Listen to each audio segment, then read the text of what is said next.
hours, and it's like everybody who's busy living the dream. There's just not enough time in the day, and so, but The grind takes away from the dream. That's for sure. yeah, yeah, it really does. And then sometimes you wonder, like, what kind of dream is this? Like, what's going on here? That brings me to this idea of social constructs. Like, how I was thinking about this yesterday. How much of the reality we live in is our own is our own construct, or just a social construct? What's your take on that?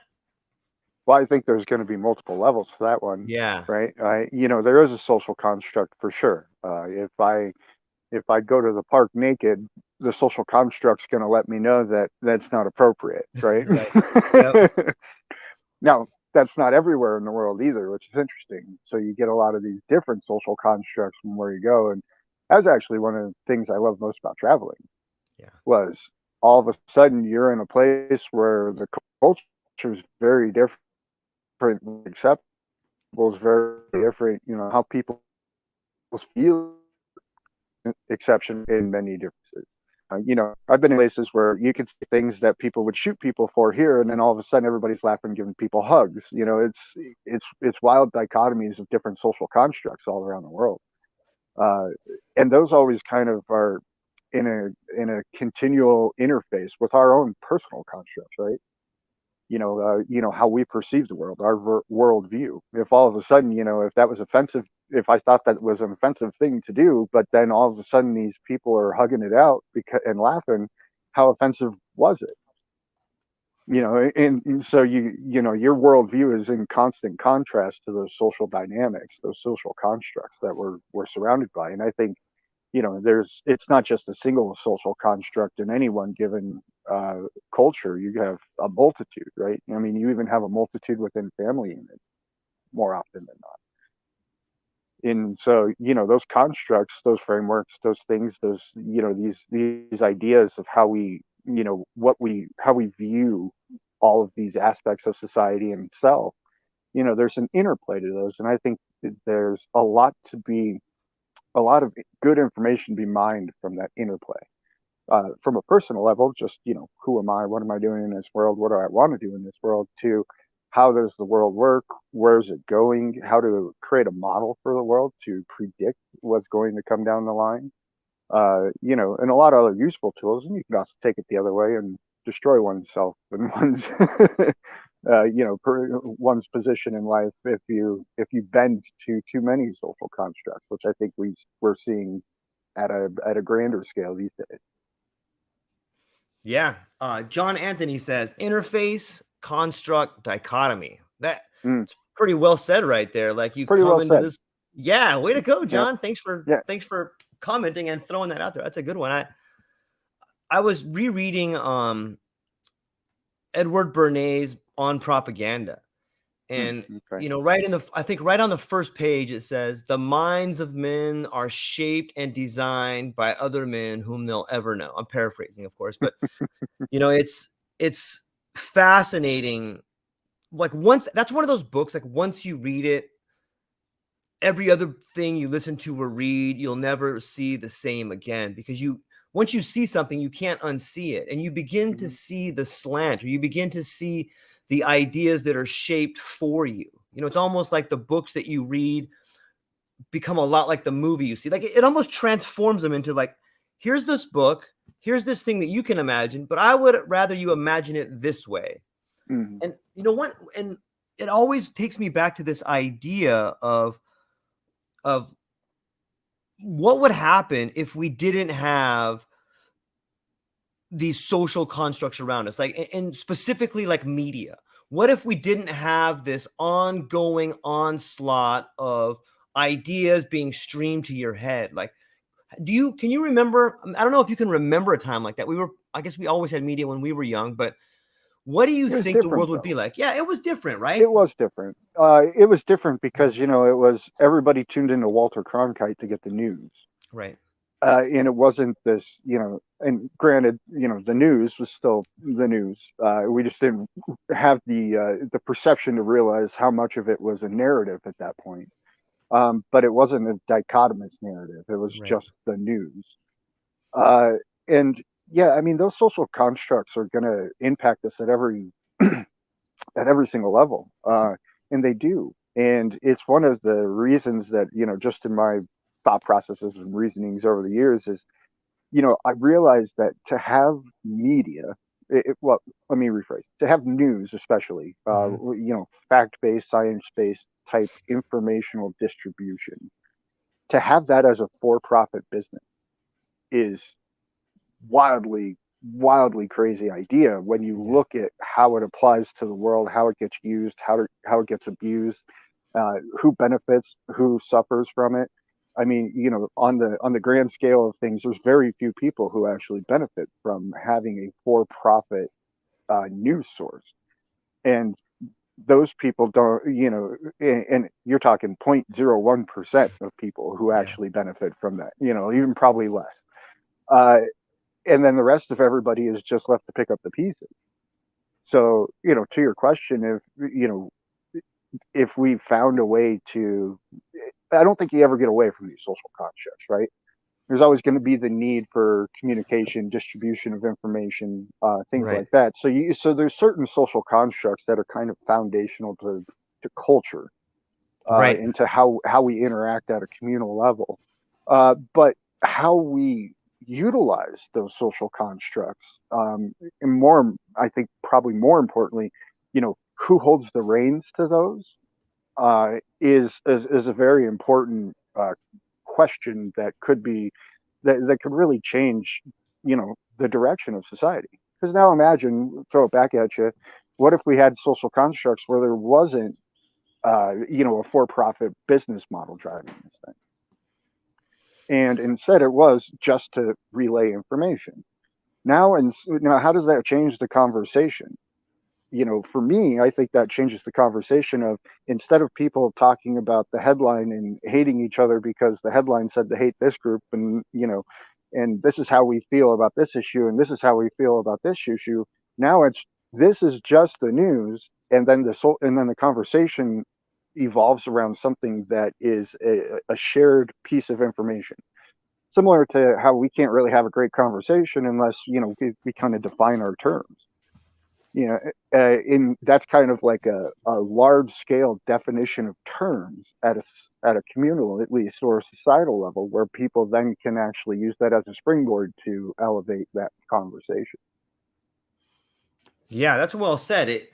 It seems like we never get to defining our terms anymore, and you can see it No. in our discourse. Like, there was a very interesting interview on. Sometimes I'll watch or listen to the old interviews of like Chomsky versus Buckley, Mm-hmm. and it's like this discourse is just, you just see these two guys sitting across from each other, and there are some slings and arrows, but they're not ad hominem attacks. They're more like, They're well-intentioned barbs. well, yeah, and they're funny and they're good and Hmm. they're direct, and the other person has to think about their answer, and he doesn't retaliate with something silly or dumb or slanderous. He Straw man, ad hominem, which All is of them. which is all you see whenever you see a debate these days, or a conversation. Yeah. Yeah, it's a lost art almost. Though I did see one the other day. There was, I think, oh, who was it? I think it was Brett Weinstein. Mm. So not too much of a surprise there. Having a conversation with somebody that he fundamentally disagreed with, and it was a great conversation.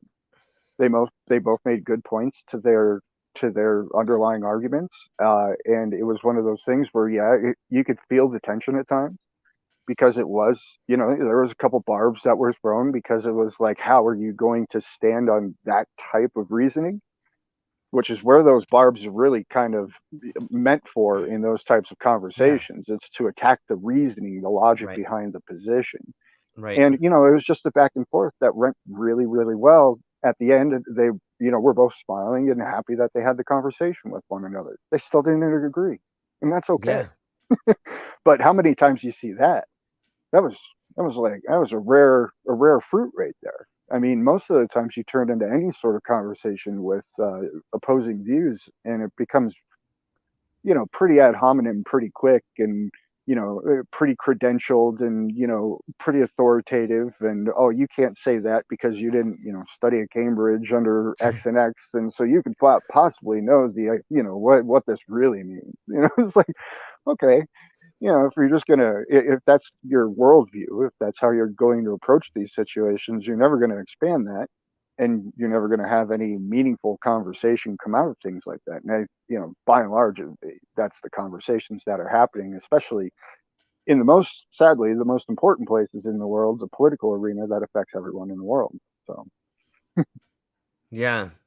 Yeah, I think that's an astute point when you talk about the news becoming for profit. And I remember being a young kid, and there was some talk show, not that talk shows are news, but it was it was Joan Rivers hmm. and somebody else on there, and they were talking about some sort of social issue. And the guy had brought up her race, like, well, that's what you get for being a white person that doesn't, and like, Hmm. you should have seen the look of how offended she was, like, and she just crushed him. She's like, "How dare you bring something up like that in a conversation? Have you ever? Where are your parents at? Like, do you have any idea what kind of damage you can do to people when you say things?" She just unloaded on this guy, and I remember looking at it like, "Oh, like that was the first time," and it was the first time I realized what that move was. Like, oh, I always tell my daughter, when you got the truth, you pound the truth. When you get the facts, you pound the facts. When you got nothing, you pound the table. And like that was the ultimate pounding the table. Like the guy had Oh nothing, yeah. so he's cut her a racist, and it Hmm. was the first time that for me it clicked, like, oh, you just put this label on them, and then you can walk away and you do all the damage, and you come out on some level getting to hold your head up, or Yeah. yeah. Yeah. And so It it's and please. then fast forward now, some probably 25 years since that's really started to come back into society, because for a while there was nothing like that. In fact, you know I remember a time when if you were to call somebody a racist or something like that, that was a serious accusation. Yeah. Like that wasn't willy nilly, or you that was like, oh, we need to have a basically a conversation, a committee about this, because this is some serious business. Yeah. Like that just wasn't accepted anymore. But then when it became the straw man argument, now it's almost meaningless. Fast Yep. forward 20 some years, Yeah. right? Everybody's been called a racist 7 times if they've had any opinion, either Yep. direction, really. Yep. Which is a wild thing. And so now one of the most heinous acts of transgressions against your fellow human is almost a meaningless insult because it's just thrown at everybody. And these are, when we don't have these proper conversations, when stuff like that gets to just happen because, yeah, you have a cheering squad out there who will send you 1,000 likes. We end up with in a lot of problems, and not just from a country level, but or societal level, but at the personal level too. I mean, you have people who are so embroiled into that tribalism now because of the reinforcement loops of all of these Yeah. patterns, that they're they're almost lost to reasonable interaction on any side you want to look at, in almost any situation. The extremes of those are so extreme now that they're so beyond reason, and sadly most of it's becoming extreme. I mean, we're just seeing the push to the extremities at this point. Yeah. I would add to that 2 points. The first point being, once you give permission to society to start throwing around words like that, you almost give permission to society to start acting like that, because it's no longer a That's a good point. taboo. That's a It's good point. right. And Hmm. and on top of that, or adding to that, when you think about the world is made of language, when you look at metaphors, a metaphor is a creative way to show someone your construct. When we say argument is war, I'm telling you how I think about the argument. Like I'm trying to win. It's like I'm trying to solve a problem. I'm already Hmm. at war because I'm in an argument. Right. So, and take no prisoners in an argument. Like there's all these metaphors around war and argument. And isn't that interesting that maybe that's why our arguments end up in war, is because we're already thinking about the argument as a war. So if we're already thinking about people as a racist, we've already decided they are a racist. We're no longer having a conversation about what's right or wrong, because we've already decided that. Right. And like we had said earlier in the conversation, imagine a kid that grows up, that's at the age of 5 or 6, and they're already surrounded by the media. They're surrounded and inundated by different speakers. Maybe you like them, maybe you don't. Maybe you think they're right, maybe you don't. Maybe they are, maybe they're not. But a kid getting bombarded with that is changing the way he thinks and beginning to use language in a way that will change society forever. And so, I think that is something that is worth talking about for just a little bit more, is the language that we're using fundamentally changes the society we live in. And I think that kind of brings us back to It no absolutes. weaponizes it, Yeah. and it weaponizes it. I mean, we're weaponizing children right now. Yeah. There's no denying that. Look at all the stuff that's happening in school boards and book bannings and teaching of X, Y, and Z and not teaching of X, Y, and Z and all this stuff. I mean, we have turned children into a weapon. Yeah. Shame on everybody involved. Yeah, it's true. You think you want to collectively rob a generation of children of their childhood? That's a horrible, horrible thing, and you should be ashamed of yourself. Yeah. Regardless of what side of the argument you're on. You're weaponizing the children. You're putting them in the middle of the argument. You're not being grown up enough to figure out a better solution so you don't have to weaponize the children. Shame on you. Everybody on all sides. Yeah, well put. What would that be? You're, as a systems guy and someone that works with system and understands the decay of systems and the breaking down of systems and the rebuilding of systems. What if we say that the construct or the language model is wrong, or the input model is wrong, what would that be in a system? What would be the analog, or what would be the analogy of that in a system breaking down? So let's go ahead and break it down to an ecosystem, because a lot of people are more familiar with that. So let's just call it a river that's generating this ecosystem. Whenever the analog of like news and information would kind of be, along with a few other pillars of that, I would say, things like healthcare, things like transparency in government, things like that. Those are going to be the borders of the river. It's gonna define how the system traverses through the environment. And without those defined borders, all of a sudden the water just washes away and, and it seeps into the ground. There's a lot of different aspects to that metaphor that we could draw into, but I think, to answer your question, I think it would be, that and a few other pillars of society were kind of define the outline of the ecosystem, if you will.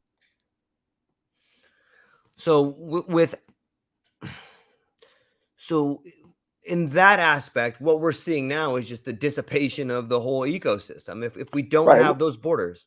Right. If there's no border, if there's no outline to it, you're just watching it basically bleed off into the ether. Without a channel for that water to run through, it's just going to spread out, sink into the ground, and go back down to the aquifer. And there has to be there's a reason, not just height and elevation changes and whatnot, but there's reasons that waterways develop in certain places as opposed to others. There's, the rocky understructures, there's the certain faunas, and that defines where the route of that river, that water system. And those are all of those kind of pillars of society: the news and the information, the healthcare, the things that you would need in a community to run a community, that are extenuous to a single individual, I would say.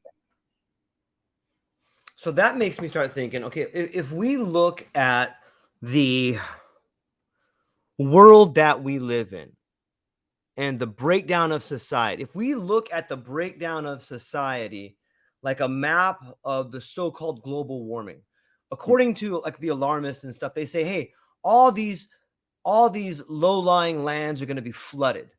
All these islands are going to be covered up. And this may not be popular. I'm just spitballing here, but it seems to me that when I listen to some of the climate alarmists, they talk about some islands, some third world nations that are going to be covered in water. Might regardless if it's climate change or the sun, or it's a breakdown in the monetary system, the same people are going to die. And if we take it back to our water metaphor, like if we take it back to the minority streams that branch off the water system, they're going to get the less water. But the mainstream is still going to it's going to flow down this area it's flowing to, and the borders might be hazy or whatever. You're not going to be able to push it. You're not going to be able to push the water into the little tributaries that you had, because if it breaks down, the water is going to go wherever it wants, and that water is going to go to the majority of where it went before. Does that mean like that you're going to maybe that kind of seems to me like that's what global warming is just a way of taking money. And we look at it from a systems point of view. It's just a way of taking money or taking water from the main group of flow and dishing it out to the little tributaries to try to keep these little fish okay and keep these fish okay. And I'm not saying those fish don't deserve to live, but if those fish live in a habitat that's not real, that habitat's not going to make it. You know what I mean? It's weird to think about how all the systems parallel each other, and it doesn't matter what label you put on it. And they're in a constant state of change as well. Yeah, that's something that's usually not highlighted. And when people talk about these things, it's like we'll go with the climate thing. Yeah, you can have these nations that potentially would disappear from an ocean rise, but if you chart back 10,000 years, the oceans have risen 400 some feet. Yeah. Are you going to retroactively go back and tell all those people that we're sorry we didn't save your nation? No, I mean there's I think what it really comes down to too is that there is a sincere lack of a consistent worldview out there. I don't know about you, but what I was taught about the world was pretty much absolute garbage. Yep. It took years and years and years of my life, dedicated study, to actually get some sort of comprehension about what's going on in the world, let alone what the world is, let alone where we came from, and maybe where we might be going. These are all questions that most people have zero concept of, and I think that's a problem. If your worldview is confined by the social constructs of what you digest from television and then what you go out and laugh and talk about when you're drunk with your friends all week long, you're going to have a very limited perspective on these systems and how they impact lives. Maybe not your life, but definitely other people's lives. And that when you don't have those perspectives, now the choice that you have to make when you're involving yourself with these systems is, well, how's it going to affect me? Because if there's no perception of it really affecting other people, because, well, for a lot of reasons, either I don't know or that's somebody else's problem, is probably usually the two main categories that gets thrust into. You're just perpetuating a problem. And I think by and large, because of just the structures that we've had, the way society's grown, the rapidity of which it's grown, the systems that were implemented in order to facilitate that growth have defined us into a very limited perspective of reality, of society, and where we can go. And unfortunately, those limitations are give the people who have everything all of the money. And resources, and then they'll decide what is good for the rest of everybody else. That's really a bad system. It's been proven to be a bad system. It hasn't worked over and over and over again for as long as we've recorded history. Yet we like to repeat the process.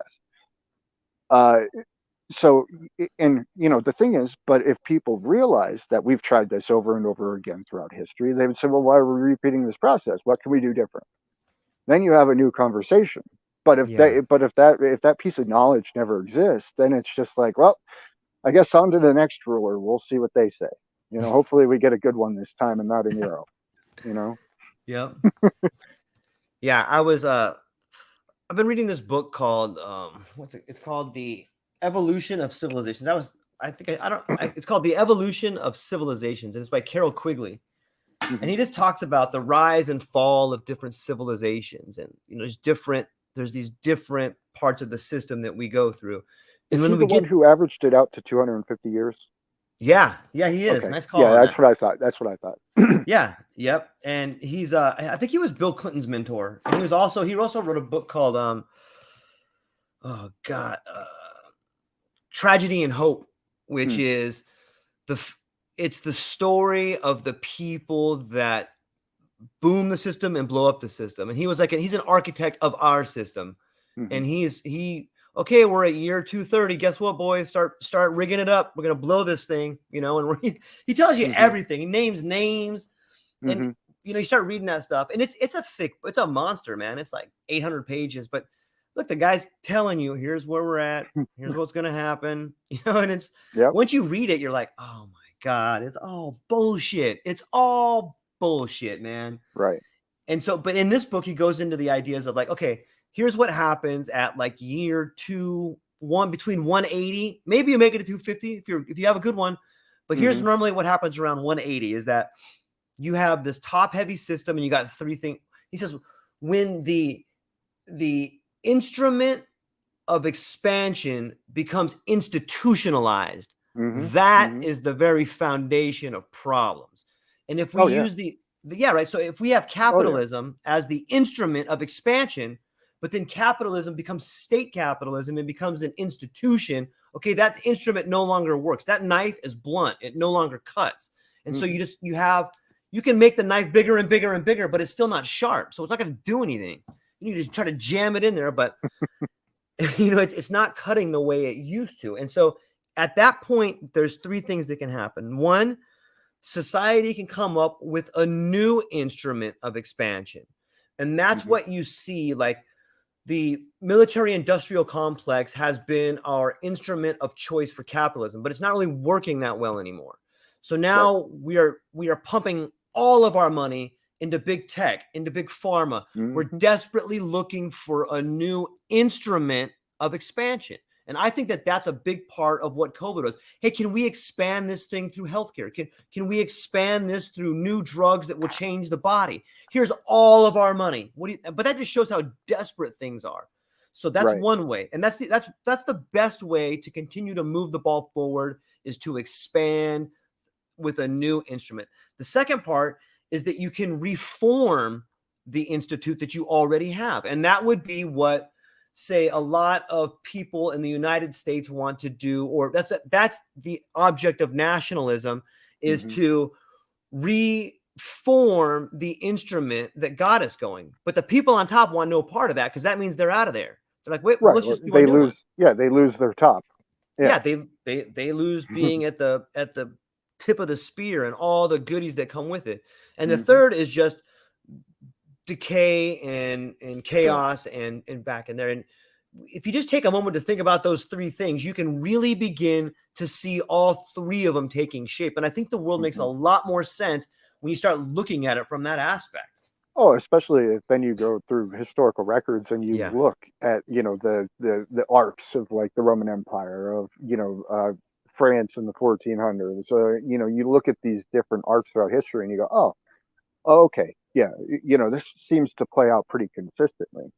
Um, uh, yeah, it's a really interesting thing. I think we've been exploring for different mechanism of expansion for a while. The Yeah. internet seemed to be that, and it did kick the can down the road. Yep. Uh, the problem is that I think the internet, in all of its capacity of change, was subverted by Hmm. the institutionalized Yep. capitalism that already existed in the world. Yep. And eventually it just got co-opted and then corrupted, to the point where now, how many monopolies are there in the world? There's just a couple. Yep. Yeah, and everything's on the cloud. Every business, you can't have a VC talk without, hey, what's your AWS deployment, or how are you deploying on Azure? And these are, and it's like, well, we're not using the cloud. Well, we're not giving you any money. because that's what everybody does. They do it on Yeah. the cloud. You have to do it Yeah. on the cloud, which is wild to me. Before we started this conversation, we were talking about OBS, which is Hmm. open broadcasting software, which is something you can use to do podcasting if anybody's out there is curious. It's open source. And those open source projects, it takes a little bit more learning. There's not the interface that allows you just to say click, okay, Yeah. I'm live. It takes a little bit more effort, but the resource of having that to as your own resource, that was the promise of the internet and the promise of technology, was being able to, at the click of a button, I had all of these, beautiful deployable systems that at my fingertips that I could then use to create and explore. Um, and by and large, those are getting usurped for monthly subscription fees, right? Yep.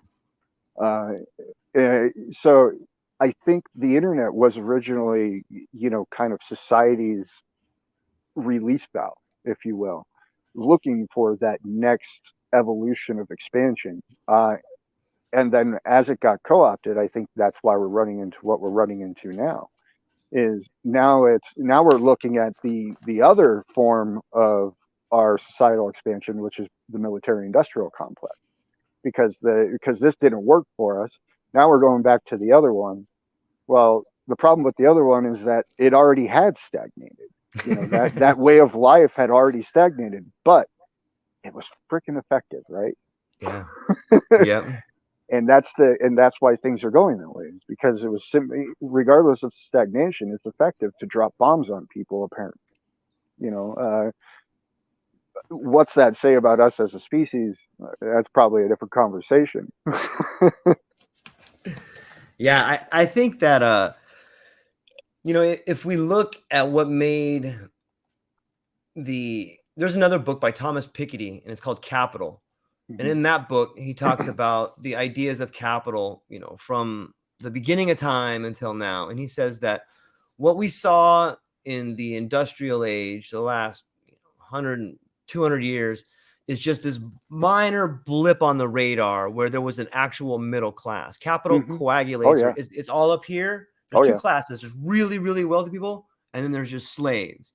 And what you saw over the last 200 years was this little blip, mainly because the rest of the world was wiped out, and the United States just took all the money from the rest of the world because they were the only ones still afloat. And if, in some ways, I think that is the model that we're looking at now. Like, okay, let's just go bomb everybody, and then they have to buy our stuff. And maybe that's the unipolar world we talk about. And you could argue that's kind of what's happened. Like, I think that Europe is in real trouble with their currency, with their, Yeah. they're more tribalism than anything, man. They're in big problems right now.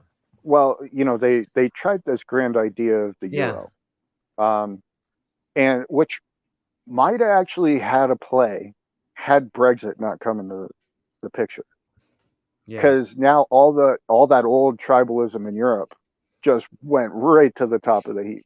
Yeah. Right, even if it's been a couple generations buried, all of a sudden it was like, oh, it's those Brits again. Yeah. Or from the other perspective is, oh, it's the French, they're trying to take it over. And it just became this, all that old tribalism just rose to the top. From an economic perspective, it started out fantastic. When that Yeah. euro came out, it was 2 to 1 on the dollar. I mean, I remember meeting people on my travels from Europe who they were having the time of their life. Not only was it 2 to 1 on the dollar, but they're in, Central America, where everything's a tenth of the price of in the Yeah. United States. So they're living a lap of luxury. And now it's pretty much on parity with the dollar, I think. Yeah. So, if you just look at it from that perspective, that was what, the past 13, 15 years, they went from having 2 times the value to just one. So they've lost half their value from just kind of a global, buying power perspective in the past 15 years. That's wild. That is When wild. you talk about on a whole of a scale of, GDPs and all of this stuff and what people are making, what they're spending, how they're interacting with the world. So yeah, I think they have a lot of very large problems when it comes to that. Not to mention the fact that you have a very different dichotomy of governance throughout a lot of those countries, where you have really large leanings to socialism, and then you have, I think that's why Brexit originally took hold too, is because you have these archaic systems like the monarchy, and more of a a democratic type system, and then you had these socialist systems that were being employed, and those, how are you going to get along? Yeah. Because at the end of the day, one of those is playing to take advantage of the other. Yep. Yep. Yeah. It's interesting to see how, in some ways, in my lifetime, I can see the acceleration of policy. And I remember when I was younger, it was like, right when the European Union came out, it was like, oh, okay, they're going to be the European Union. We're going to be the Amero. We're going to have these blocks. But like that whole model went to shit with Europe. Like, I think not too long after the Euro came out, there were skeptics that were like, dude, this is never going to work because of what you said. Like, these are societies are thousands of years old. You're not just going to put them together and they're going to work. And then there was okay, well, what we need is a unified military. That would work. And so you saw like these sort of outbreaks, or, hey, we're all going to go to the Middle East as Europe now. And like, we're going to be a team, but it didn't work. And when that didn't work, plans for the Amero got scrapped. Like, okay, well, this doesn't work. We can't do that.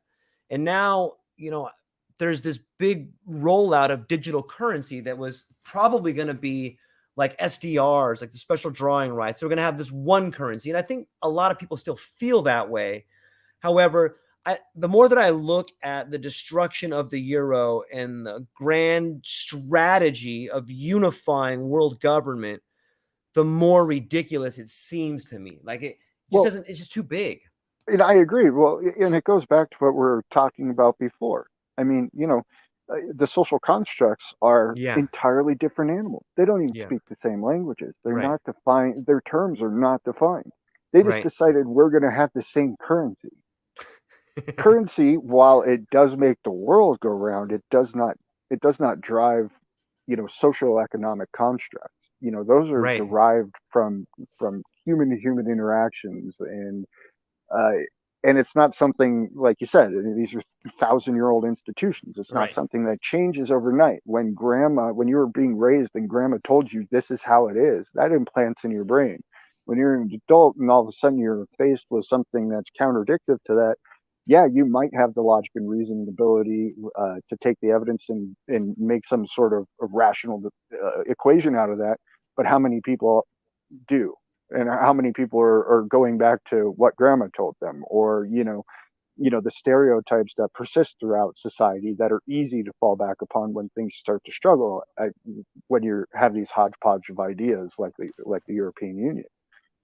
So I think without the proper definition of terms, like, why are we doing this, what are we doing it for, what's the end outcome, who's going to benefit, all of these things, those were never discussed. It was just a hip hop hooray idea. Look at us. Here's another tack on my resume. Yep. Yeah, it's mind blowing to me to think that when I think about it from that aspect, I begin to see the reasoning behind a unifying message. Call it propaganda or call it a unifying message. But if you want everyone to be on board, you got to get everybody believing in something similar. And it seems to me that our message is like this scientific materialism, or some sort of materialism reduction. And that maybe that's one reason we're going to this place and killing everybody. Is like, hey, look, this is the system we're using. Get on board. And once you get everybody on board, then you can give them the money. But that's always going to fail. It's always going to fail, man. It's always going to fail because you can't tell people that they have to get on board. They have to decide that they want to get on board. Yeah. And so if you're not fostering the proper environment for people to have the reasonable ability, the logical ability to reason themselves in the position of why they want to be on board, right, it will fail eventually. That's a crack in the system. Now, if everybody gets on board with a consistent language, a consistent definition of terms, a consistent idea of, a worldview, a consistent outlook on, humanity, all of a sudden now you can have cooperation. Now you can have teamwork. The problem is you can't just go off and start this from the top down overnight. You can't say, Yeah. hey, we're the Euro. Doesn't work because people are like, I'm not a Euro, I'm a Spaniard, right? Like I've been a Yeah. Spaniard my entire life. Why am I a Euro now? Like Yeah. I don't get it. In that's just very very elementary looking at it. But those things run very very deep in cultures Very deep. and in the different social constructs in those countries. So yeah, you don't get to make a top down solution for something like this. This has to be you know a, this has to be a rational conversation with reasonable people taking a logical outlook on things and agreeing to work together, compromise, define their terms, all of these things that, we call community, but are really kind of lost from community these days at most scales. So it's an interesting quandary, but I think we're gonna watch the solutions unfold in real time. Personally, Yeah. Why, you know, why is it? I don't understand why nationalism is such a pejorative. Like, why is it well, sometimes I hear the because argument. Yeah. I mean, I think when you hear nationalism, you hear somebody's they're better than somebody else is usually one of those things, or it becomes to where does nationalism come from? Well, we all know that the only reason borders are defined is because people were killed. So, in our world today, right? I don't Yeah. think you could say that there's a single country that didn't war themselves into their current state.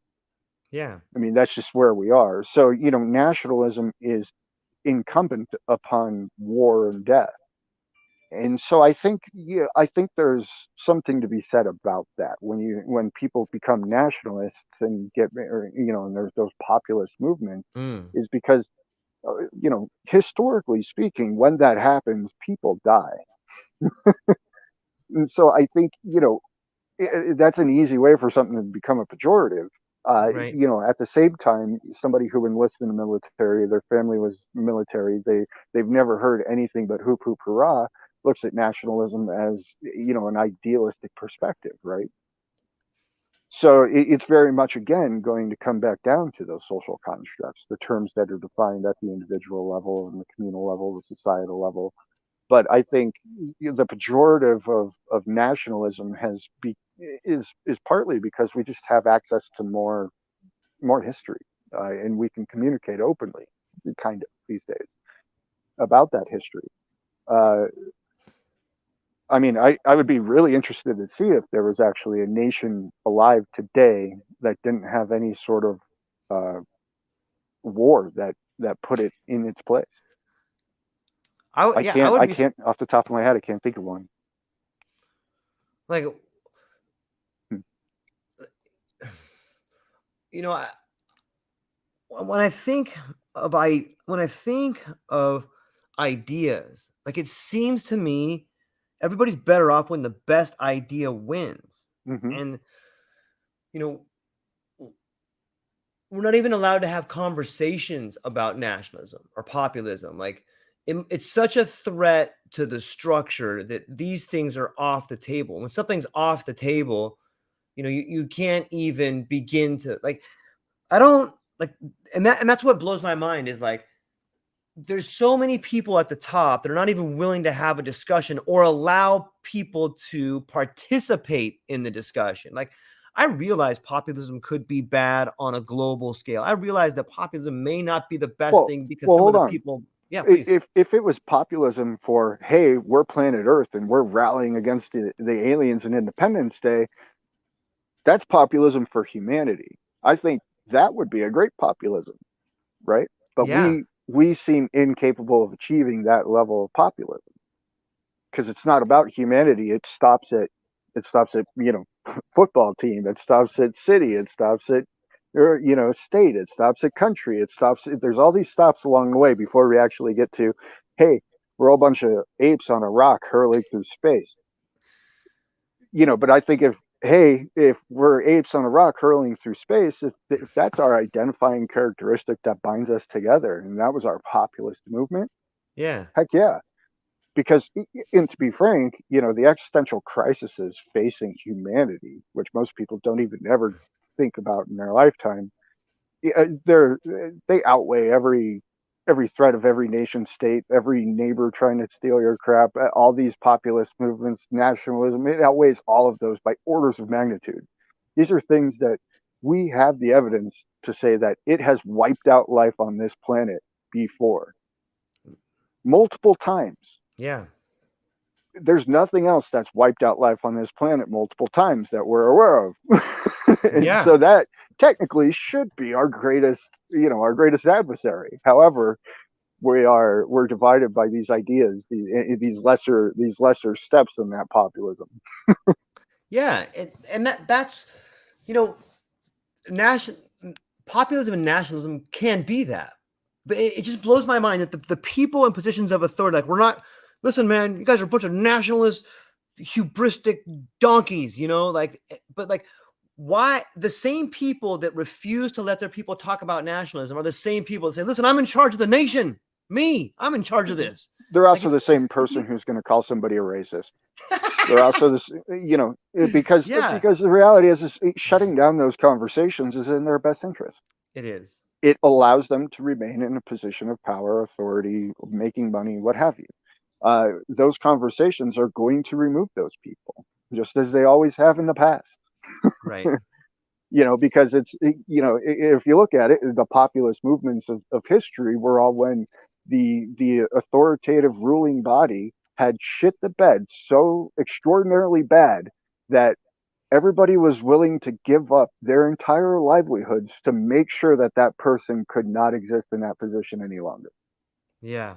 That's I- you know that's a very powerful thing from a perspective of the people versus how the people are ruled, but that's also a very that's taught in every authoritative I want to be a dictator class, right? Is figure out how to make sure the people don't think you're the enemy.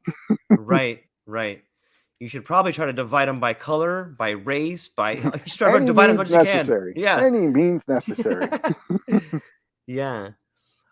Let me ask you this. What percentage of people in positions of authority are there because they deserve to be? And what do you think?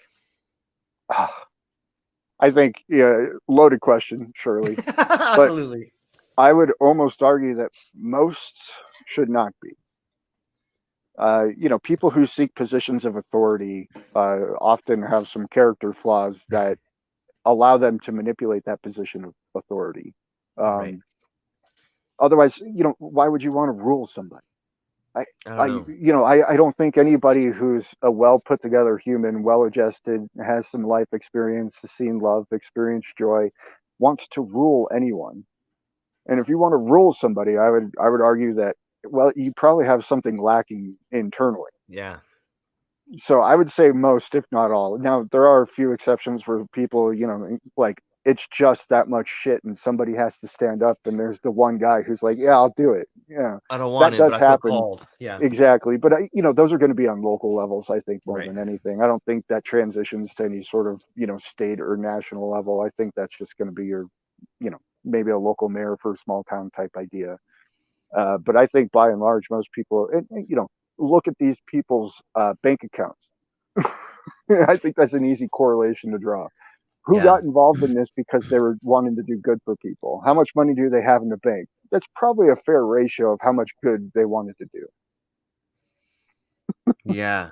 Yeah, that's a great point to think about it from that angle. Sometimes it's the person that feels called to do it. But yeah, I think how much money you have in the bank. And it's weird because it's almost like money is a moat and it keeps people that can do good away from the castle. Like, hey, Hmm. if you can't cross this moat, then you can't fucking play. Well, everybody Absolutely. that's right, it's just Hmm. a Well, how gated do I system. cross the moat? Well, we'll give you the money, but you have to play this way, and this way. Right. Right. We're gonna need pictures of your kid. Mm. Right. By the way, have you visited an island recently? Yeah. If not, here's a ticket for you. Private plane and all. Yep. You know, Mhm. it's I was I was thinking about that the other day. Just, you know, when you look at the people in positions of authority, it's almost like they've been self-selected. There's a great book by John Ronson called The Psychopath Test. And in Mm. that book, he gives like 20 questions of, do you think this? Have you had that happen? Where, and in that book, he argues that something ridiculous, like 95% of people running Fortune 500 companies or that are involved in this particular aspect of government answer 80% of these questions affirmative, and Mhm. it's I interesting to think about how those character traits have been amplified for people in positions of authority. Absolutely, and I can speak to that just in my own entrepreneurial path. Um, you know, the reasons I got screwed were because I wasn't that. Yeah. And I wasn't willing to make that decision that would enable that type of thing. It was Yeah. just like, it was like, no, we're not going to go that direction. Well, then all of a sudden, it's and then it's a pool that kind of just self selects itself all Yep. the way up, and then people who are less willing to compromise on their morals and ethics don't make it further up those rungs. Yep. um, and entrepreneurship is a little bit of a nuanced one because Sure. there are true stories where people who are just good people with a great idea managed to accomplish something. Right. But if you look at every single one of those stories, yeah, those were like the blip of a company. It's not a multinational conglomeration. It's not something that's been lasting generations. It's not one of these things that's manipulated into one of these massive NGOs. No, it's a story about a good company with a good product that had a lifespan. In most all of those cases that I'm aware of. So yeah, I think from entrepreneurship there are some nuances to it, but by and large, on the scale of like politics, I don't think there's much to question. I mean, just look at how these people answer questions. I mean, look at how they, Yeah. look at what they say on Twitter. If it's something completely unrelated to them, it has to be about them. Yeah. Yep. Uh, and to be fair, that's also how you get popular, right? You don't get Sure. popular by not doing that. Very few people. Popularity is a similar thing, right? Fame is a similar thing. It's the people who are willing to go out there and constantly pound the pavement is part of it. The other part of it is a lot of people, especially like if you look at any sort of personality in the information arena, in the media arena, all of those are because they decided to, oh, that person's the devil, that person's evil, Yeah. this is bad, you should believe this is the truth, blah blah blah blah blah. That's how they got their popularity. Yeah. And so it's not too much of a surprise why we see that story played out in the media almost every single day, right? Yeah. And yeah, it's this weird marriage between image and construct and power.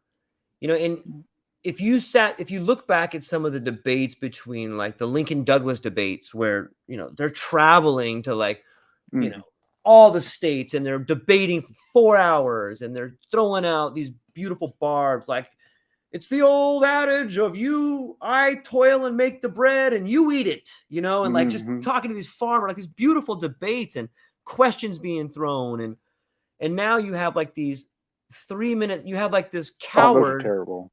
Oh man, like a 3 minute debate, and then okay, let's go. Brought to you by Pfizer, and like it's Mm-hmm. more of a show and more of an Well, it is. attempt Wag to. the dog, right? Yeah, exactly, man. Exactly.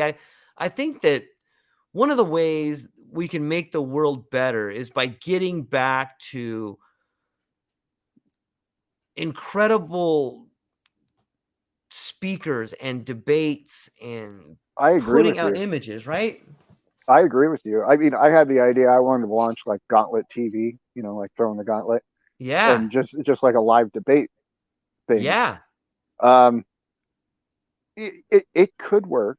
It's one of those things where it sounds great on paper because you're like, oh hell yeah, you get these two people to debate on a real debate, not where Right. there's a moderator, not any of this garbage, but a real Right. debate. That would be amazing. That would be One, awesome. the reality of that situation is that the person who's likely to lose that debate is not going to engage in the live debate because Right. they're pretty well aware that they're going to lose the debate, and they Right. have Right. handlers around them that are aware that they're going to lose the debate.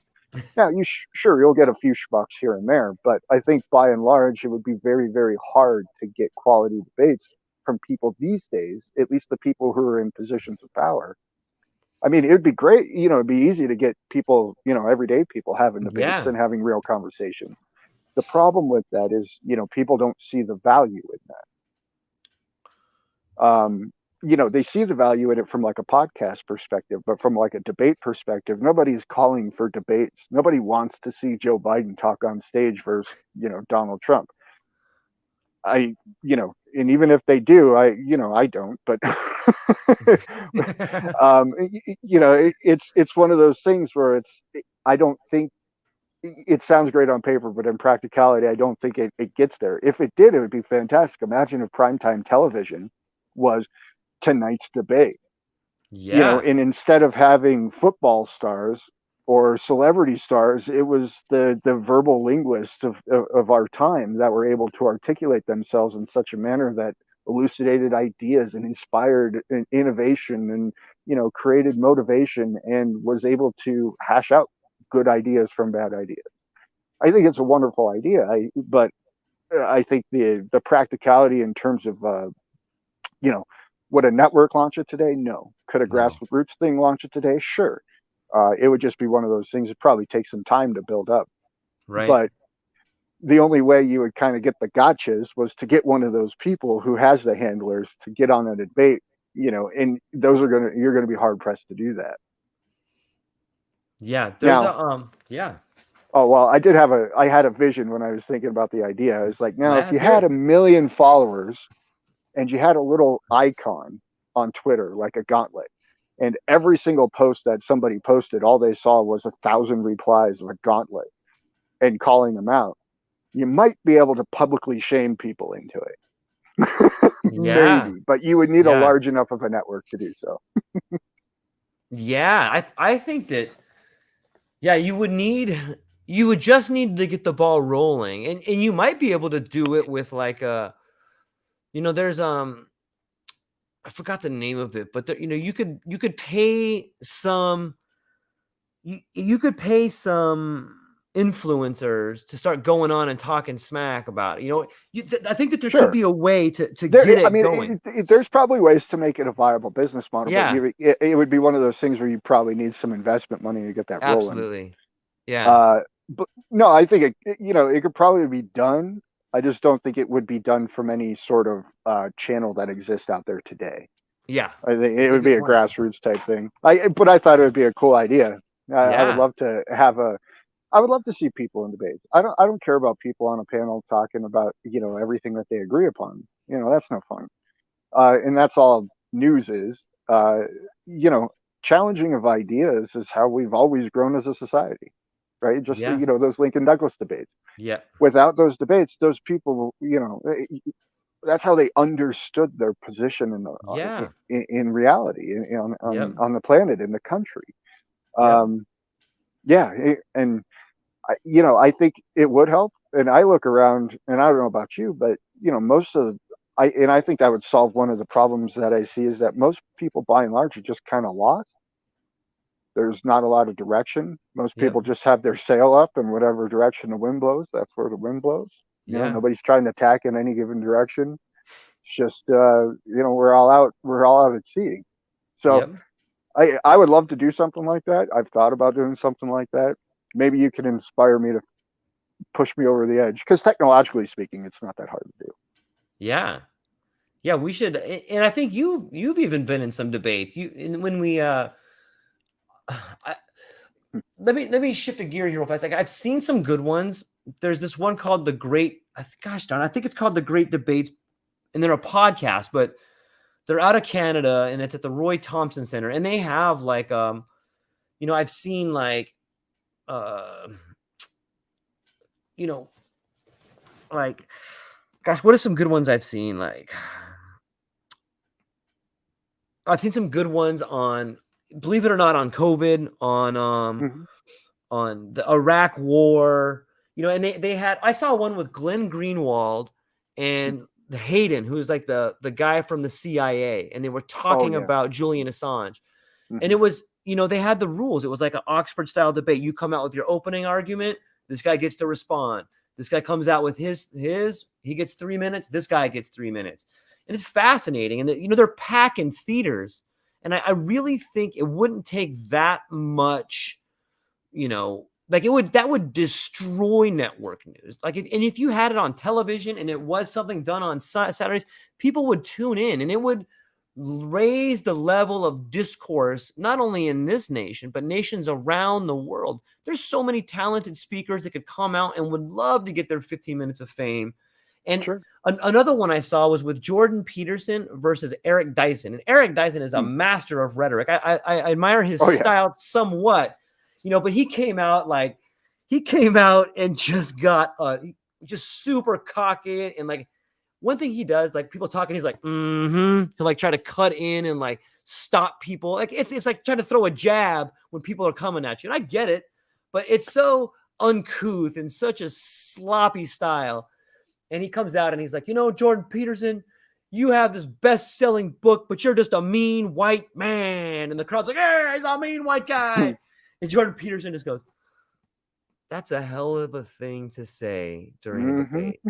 That's a hell of a thing, Mr. Dyson. We're talking about this and that. Okay, you want to talk about reparations? How much? How much should you give for reparations? He's like, that's a great question. And he's like, well, then why don't you answer it? What Yeah. percentage Without the should I straw man. pay? Without the Yeah, straw man. dude, Yeah. it just crushed him. And Eric Yeah. Dyson's like, he's a big guy too. And it just, for me, it showed how little of a foundation that guy had. He's a master of rhetoric, but when you get down to it, where's your foundation, son? You got nothing. You cut your knees Oh, out right there. most all of those people are none. I mean, think about it. What do you have to compromise of yourself in order to subscribe to something like that? I mean, you have to compromise your integrity first of all. Yep. And then after your integrity is compromised, I mean, it's just a downward slope from there. Depending on where you happen to be, on that slope when you're having that conversation, you can see it. It's, oh, you sold out. Whether that be from a monetary perspective or whether that be from a mental perspective. You sold out to whatever idealism or tribalism or concept this is, without having any sort of rational recompense, evidence to support it. A reasonable perspective in the world. And, and I think that's pretty replete when you start to look at a lot of the most influential people from those types of Yeah. arenas. Um, yeah, Jordan Peterson's a wonderful cat. I really enjoy what he's doing out in the world. Man, he's got just that guy is so deep on so many levels. It's hard to wrap your mind around. Like he's a modern day Dostoevsky, or like he's a modern day true philosopher that like understands not only the words that he's using, but the argument and what the true nature of the argument can be from multiple levels. And that's a whole nother world, man. Like I read Well, that guy's book sometimes and I'm like, what? How did you get there? well, and he cares deeply about it.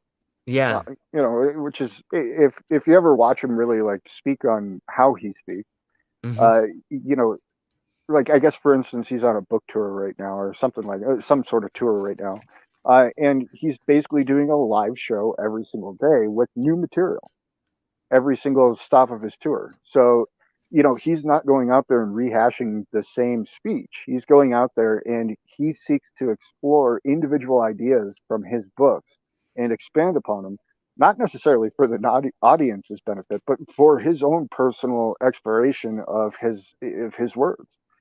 how many people look at their own words and explore them that way?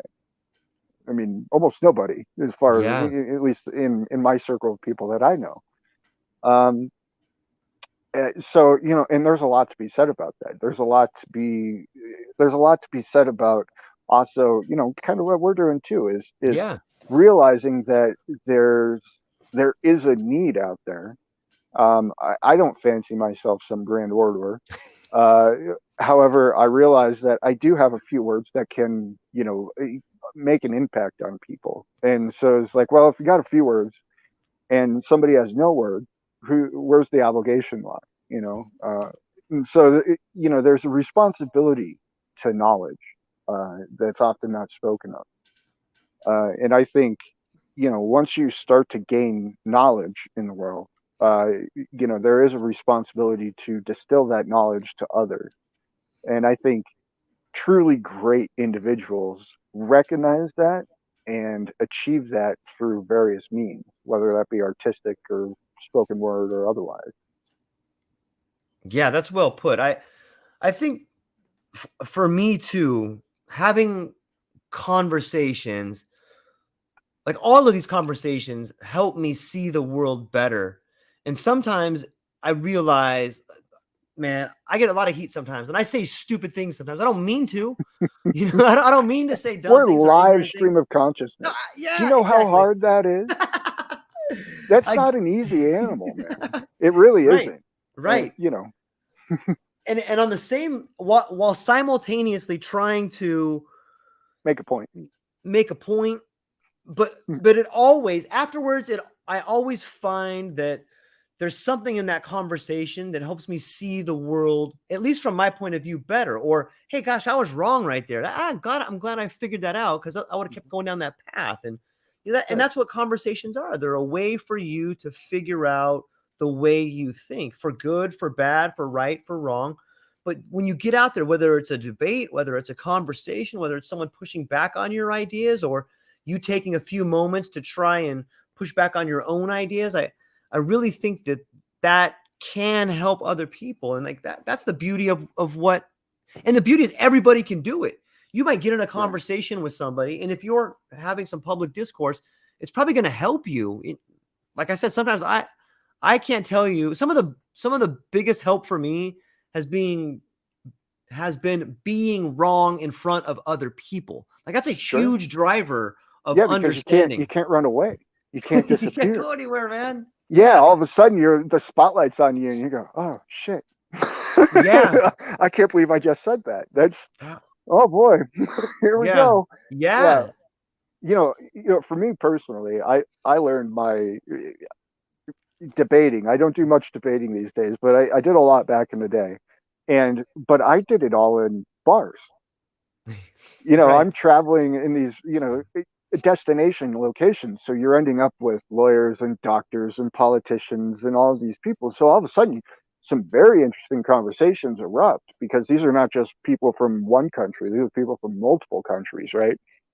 And so I learned a lot of my debate style by being in those types of situations where everybody's drinking, everybody's loud, Yeah. everybody's heavily opinionated, everybody has something to say, everybody wants to be the center of attention, and nobody wants to be wrong. That's a fun place. It's a really fun place because Yeah. that's where you really get to hash out an idea. And if you don't understand your idea, you're really going to find out really fast. Yeah. It's a gift. I mean, the problem with talking out ideas and bars is sometimes you get punched in the face. I've never been punched in the face because of an idea. I have a silver tongue when it comes to like, hey, look, Yeah. Yeah. I Yeah. might have called you a mongoloid, but you're not a mongoloid. You can enunciate, right? Oh Shit. man. Yeah. I've every time I've been punched, I thought to myself later, I kind of deserve that. I was being a dick. You How know many what? times have you been punched? A lot. A A lot. lot? A lot. Hmm. I mean, maybe 10 or 12. I guess that's kind of a lot, right? That's kind of a lot. That's kind of a I think lot. so. Yeah. Yeah. I Hmm. yeah. You're a rowdy Sometimes kid, eh? I was just dumb. and I was small and dumb, and sometimes I was right, and sometimes people are like, "What, you think you're smart?" And I'm like, "Yeah, Oh I yeah. I kind of do. I do think that." Boom, get punched. That wasn't very smart. Maybe I shouldn't have said that. You know, Hmm.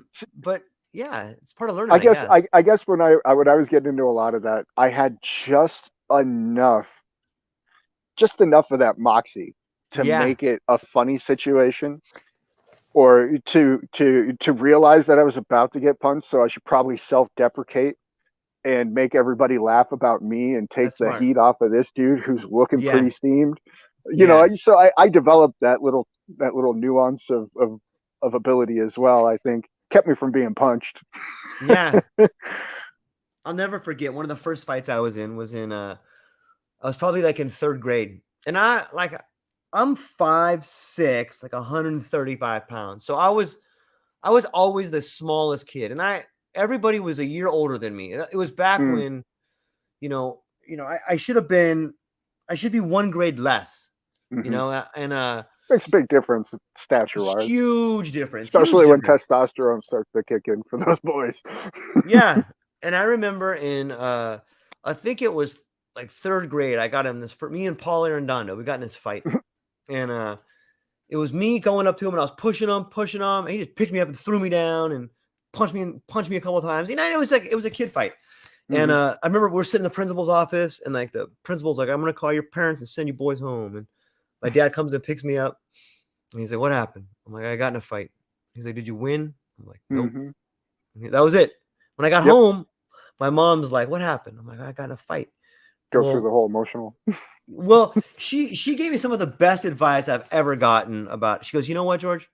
You're younger than all the boys in your school. You're not going to be a very big. You're a big man, but you're never going to be as strong and as tall as those boys physically. So Hmm. you need to figure out how to win with your words." Because those boys are going to pound you. They're bigger. They're always going to be bigger. You're younger than them. You're smaller than them. You can't fight that way. You have to fight with your words, George. And I'll never forget that. And after that, like I started learning how to learning riddles and learning jokes and learning to look at people and see the way they act and listen to their words, because I'm going to have to react faster than them with my mind than I am with my fist, because I'll always lose there. But it was some of the best advice I've ever gotten in my life. Jokes are the bullied kid's best friend. Yeah. Yep. If you can learn how to make a situation funny, you can Yep. extract yourself from just about any situation in the world. It's a great point. Unless you did something heinous, of course. Not a lot of joking there. But Right. you know, it's one thing, if you can learn humor, and I think you can learn humor, because humor is more about timing than it is, you know, just random raw talent, timing Yeah. and wit, right? Which Yeah. wit can be expanded upon by, multiple conversations, reading more, having a greater breadth of knowledge, and then, humor is really about timing.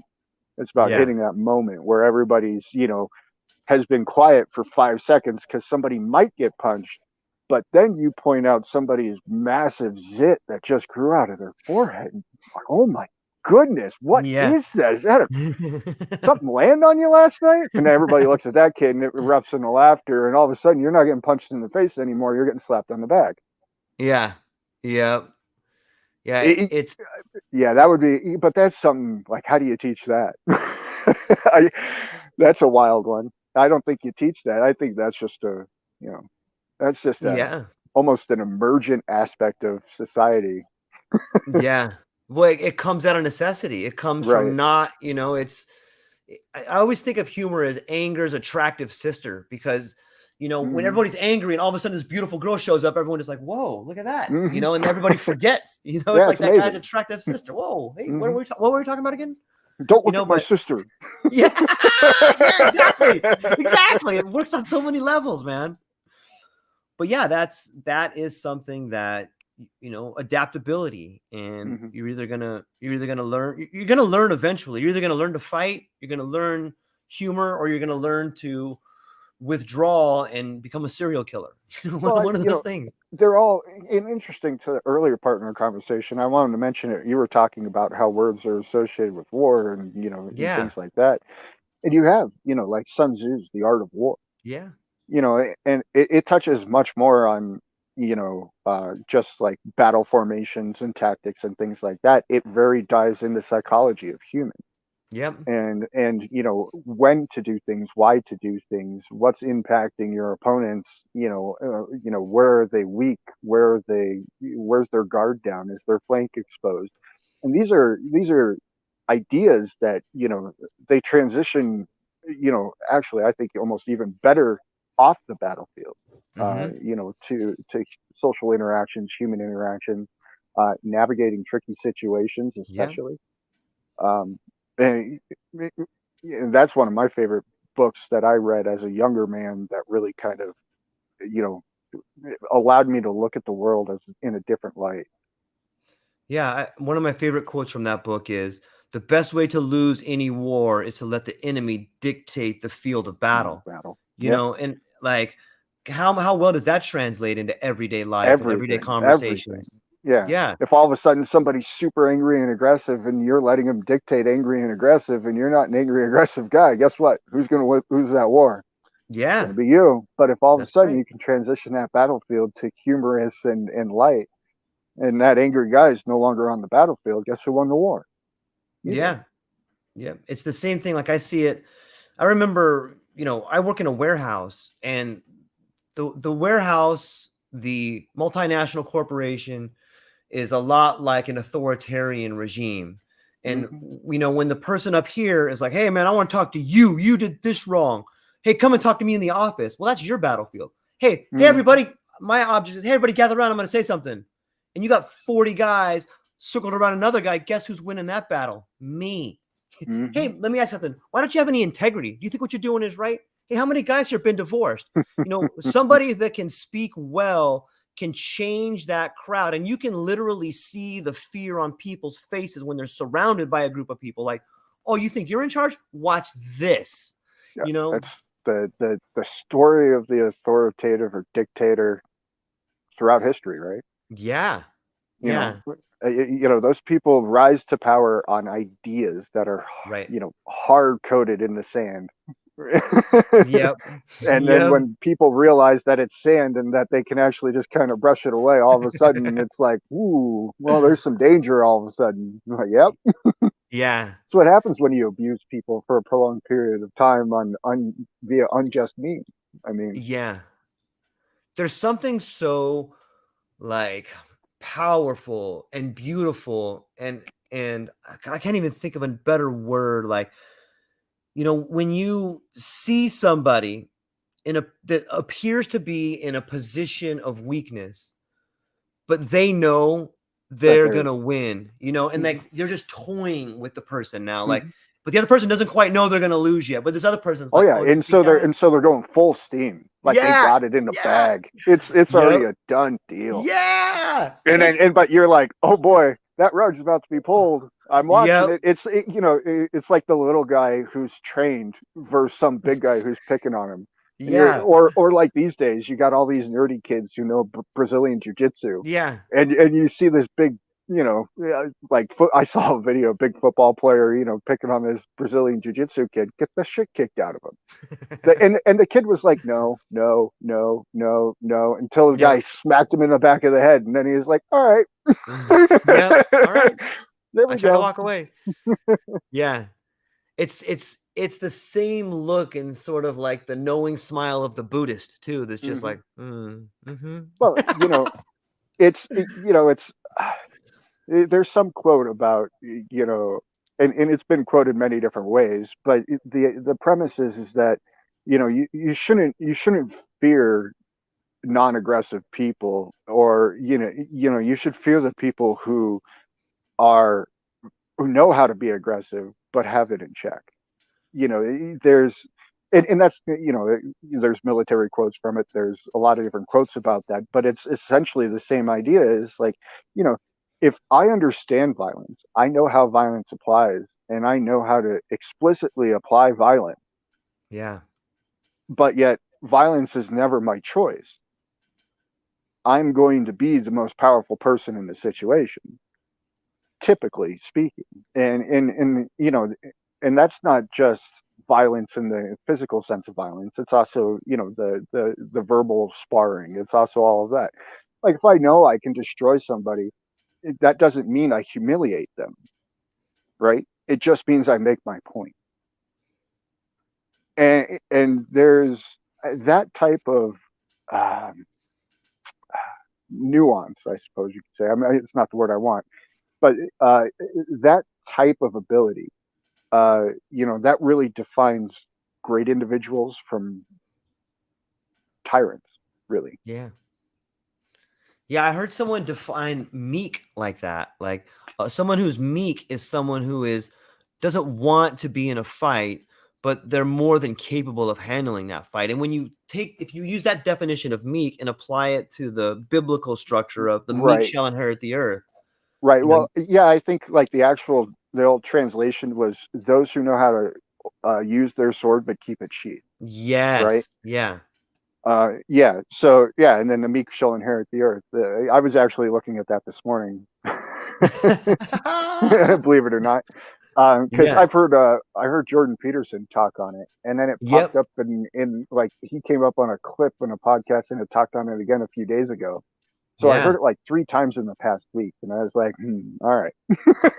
Well, if I hear something 3 times in a week, I should probably take a little extra time for it.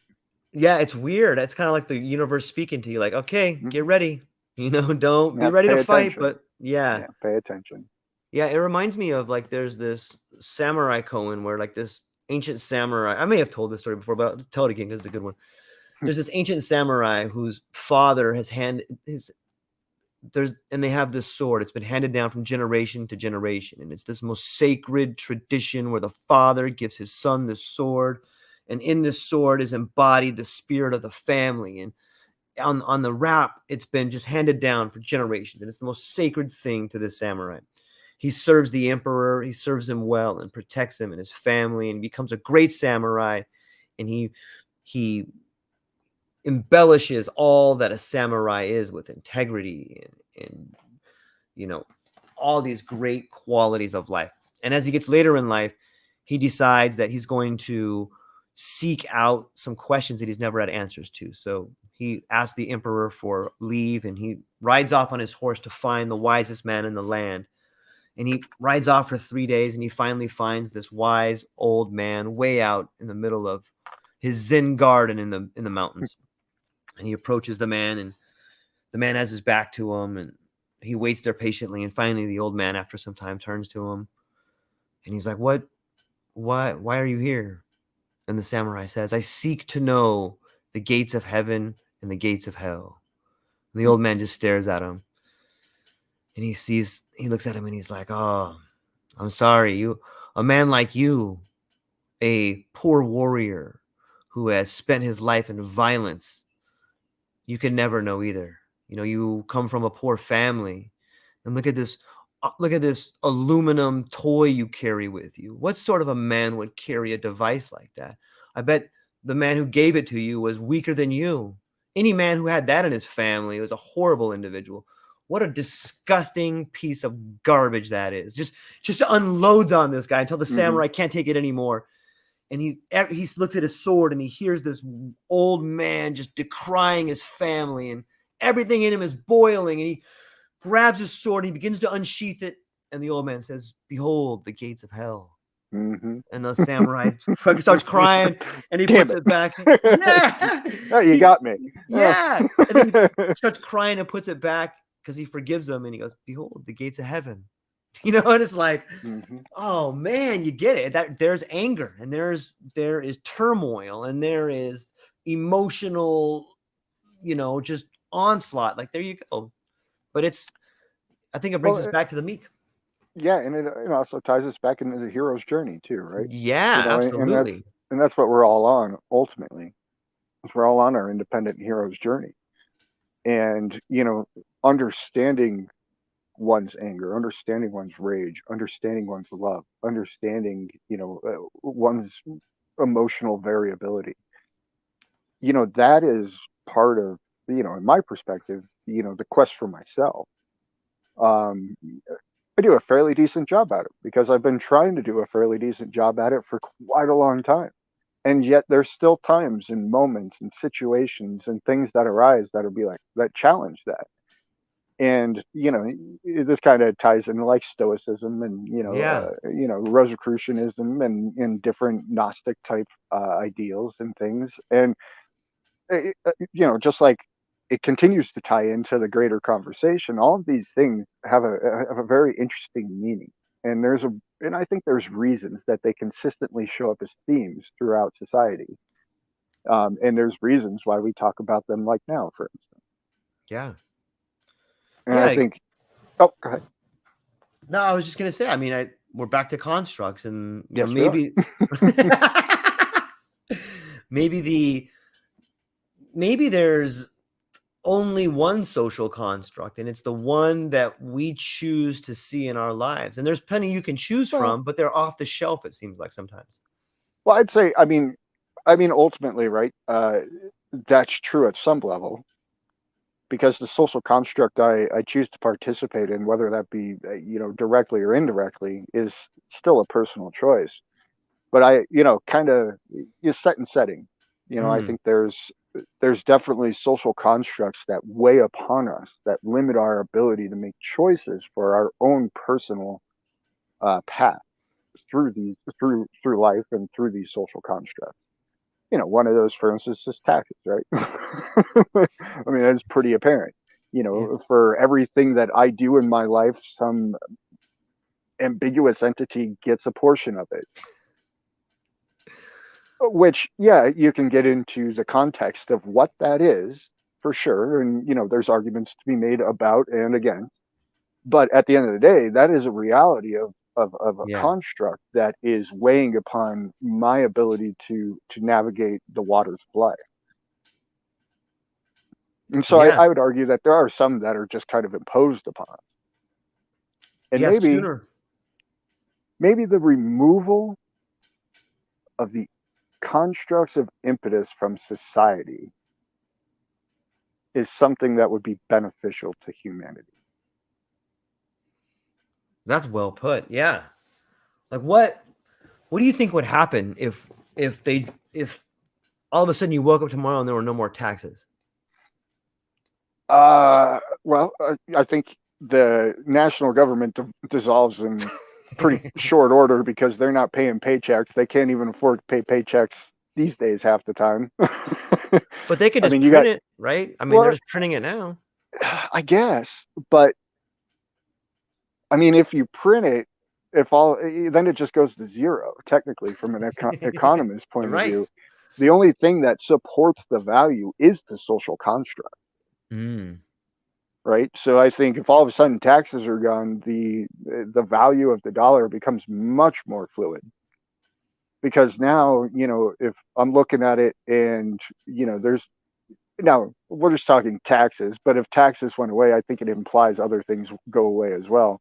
But Mm. if let's just say taxes, let's just identify taxes. I think by and large, you're going to have celebrations across the globe, but then the erosion of nation states would cause similar to how the United States was founded with tax without representation. All of a sudden, you're going to get a community of people who, like in New York City, be like, hey, how are we going to pay for all of the functions of this city? Well, we're going to have to tax the people. That's the only way to do it, right? Because we're not going to rely on philanthropy. Either that or cities fall into a state of decay. So I think quickly it would a new tax system would arise, similar to how it did in this country when there was a revolution.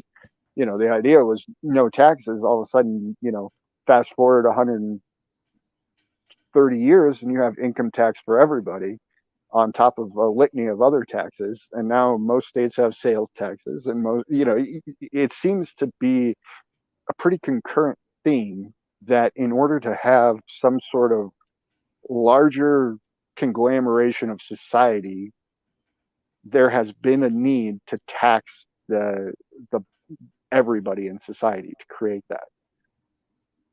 Now that's an interesting. Now that I say that out loud, that's an interesting aspect of what society is, because can you have a society without that sort of tax?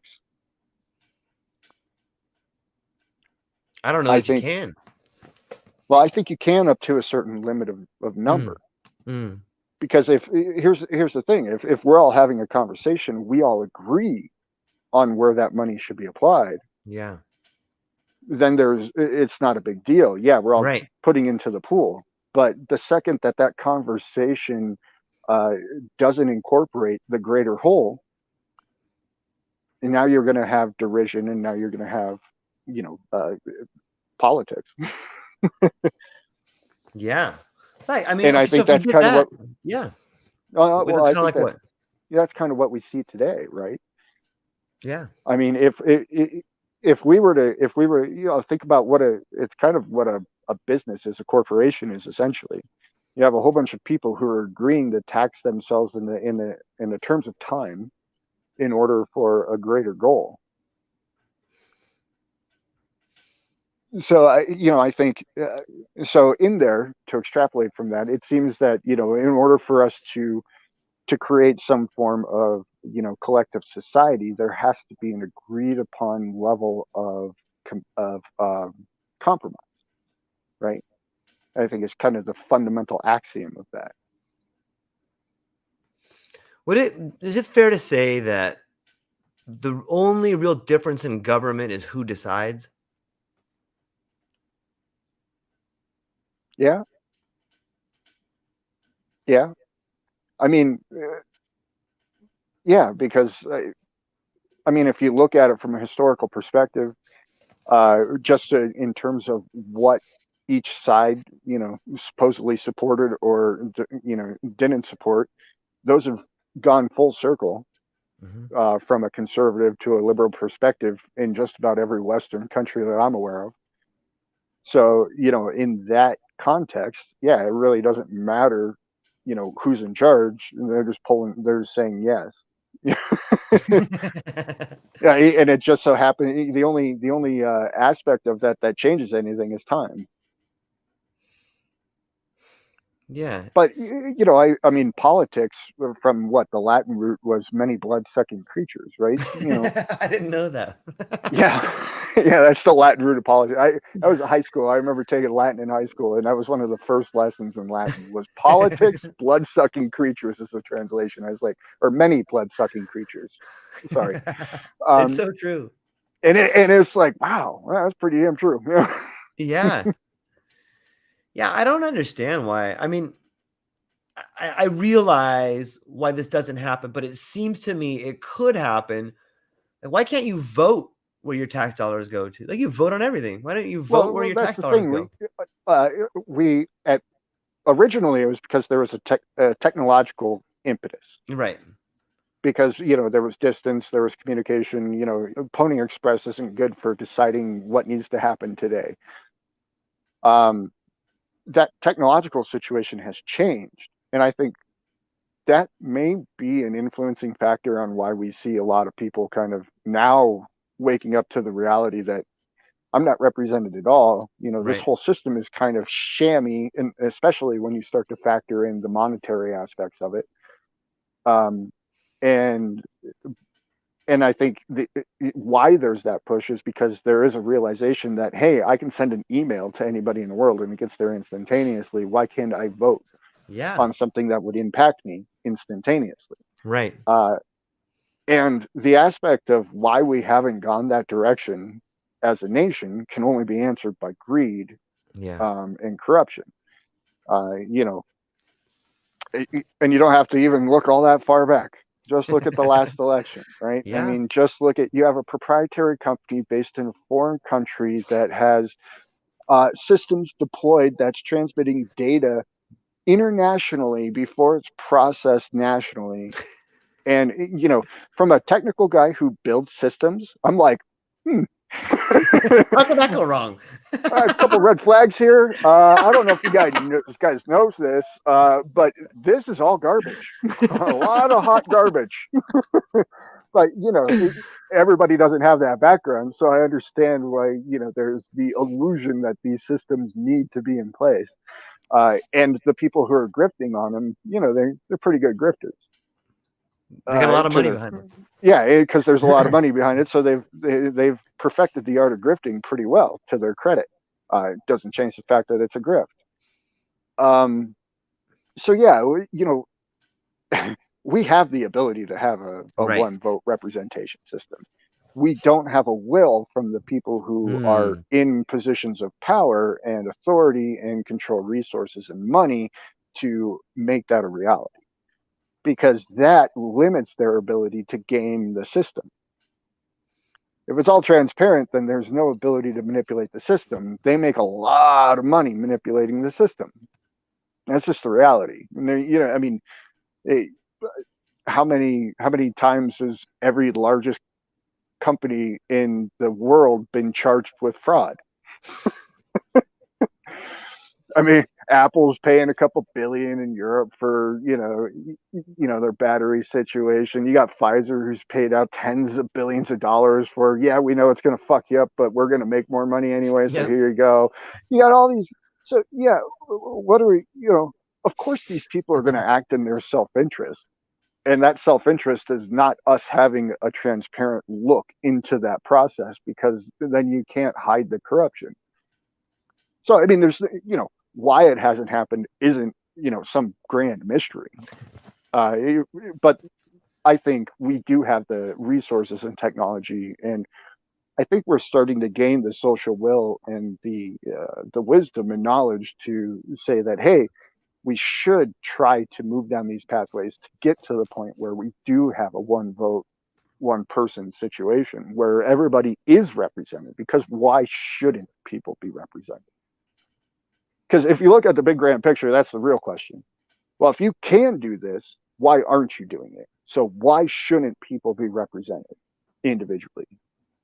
And the answer to those questions is, there's no really good answer unless it's for my pocketbook or my bottom line some way. Otherwise, Yeah. why wouldn't you want everybody to be represented? Yeah. Sometimes I wonder if a catalyst to change this might be to have a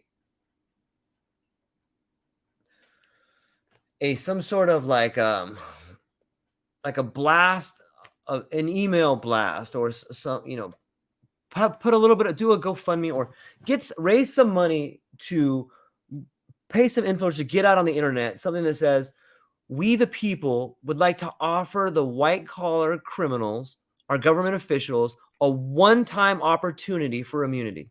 We would like you to take this, and here's it's good until this day.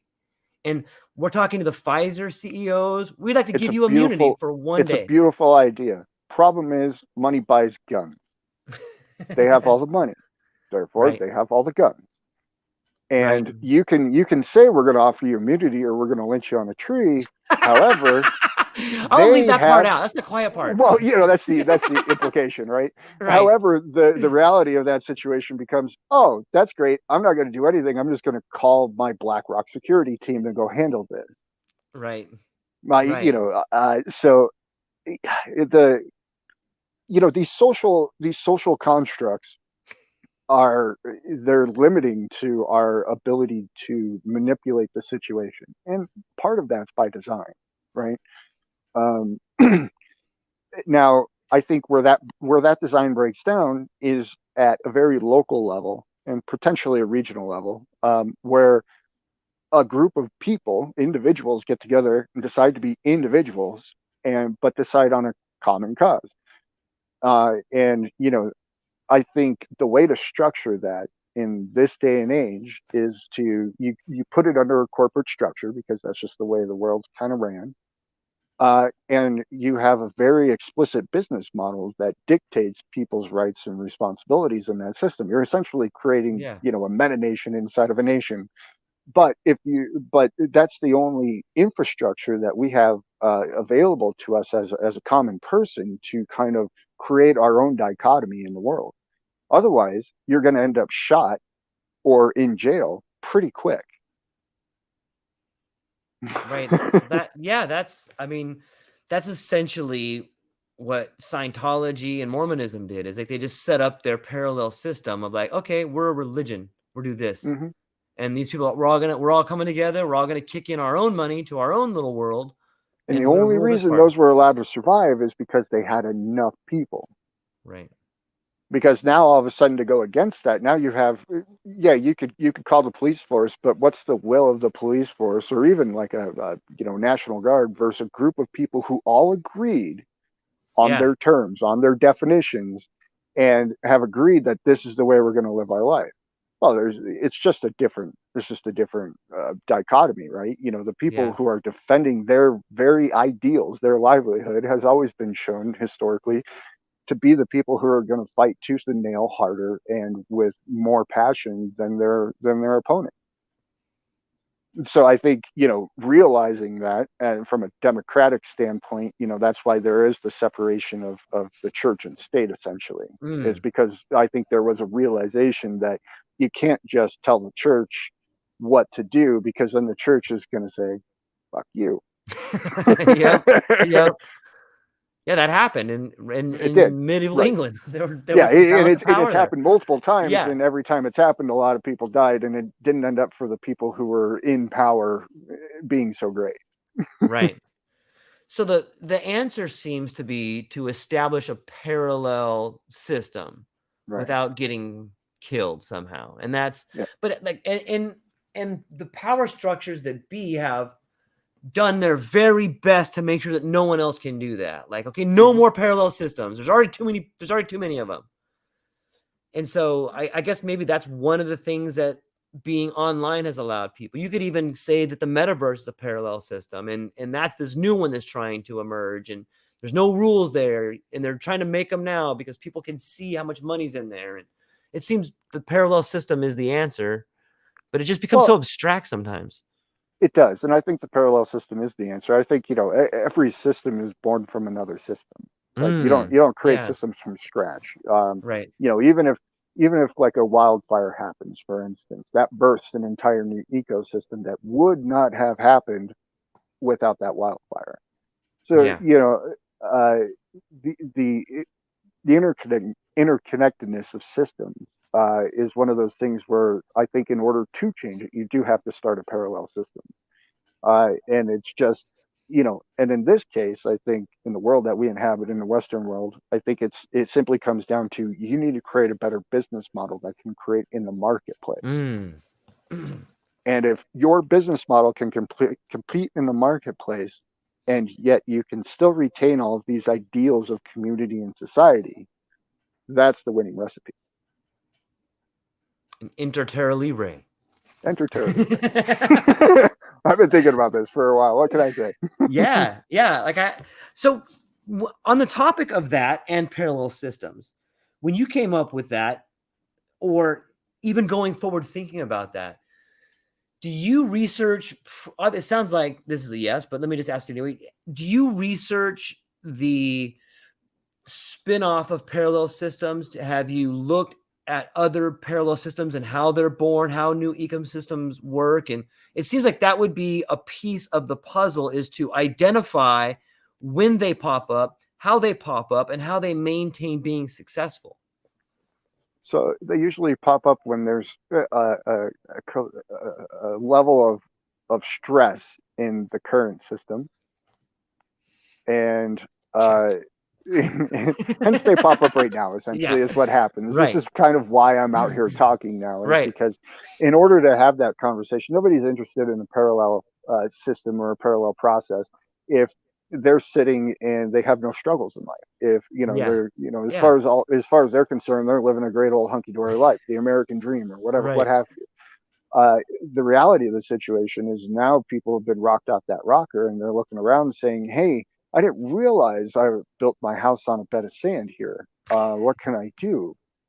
Um, and so now's the time for a system like that to emerge, is because you need people's curiosity to be piqued. They need to be searching for other solutions. You can't sell somebody on something like this. They need to see it for themselves. It's an education problem, and not a publicity problem. Because people who are properly educated and who understand the dichotomies of things and what's happening, the systems in the world, will look at it and say, "Hey, that's broken. That'll work." Uh, and it's not a choice. It's simply an acknowledgement of a solution. And the ability for us to put ourselves in that position exists right now, because now people are aware and are looking and searching for a different solution, because it's not working for everybody. It hasn't been for a long time, but you know, now after the past couple of years, a lot of people realize it's not working for them. So how does it go from, like, when you talk about it, it's a dream, when you envision it, it's possible, but when you schedule it, it becomes real. So how do you take it from, clearly we talked about it, it's been envisioned. How do you take the next step? Like, how do you schedule it and begin to do the actual work on it? How does that come Well, about?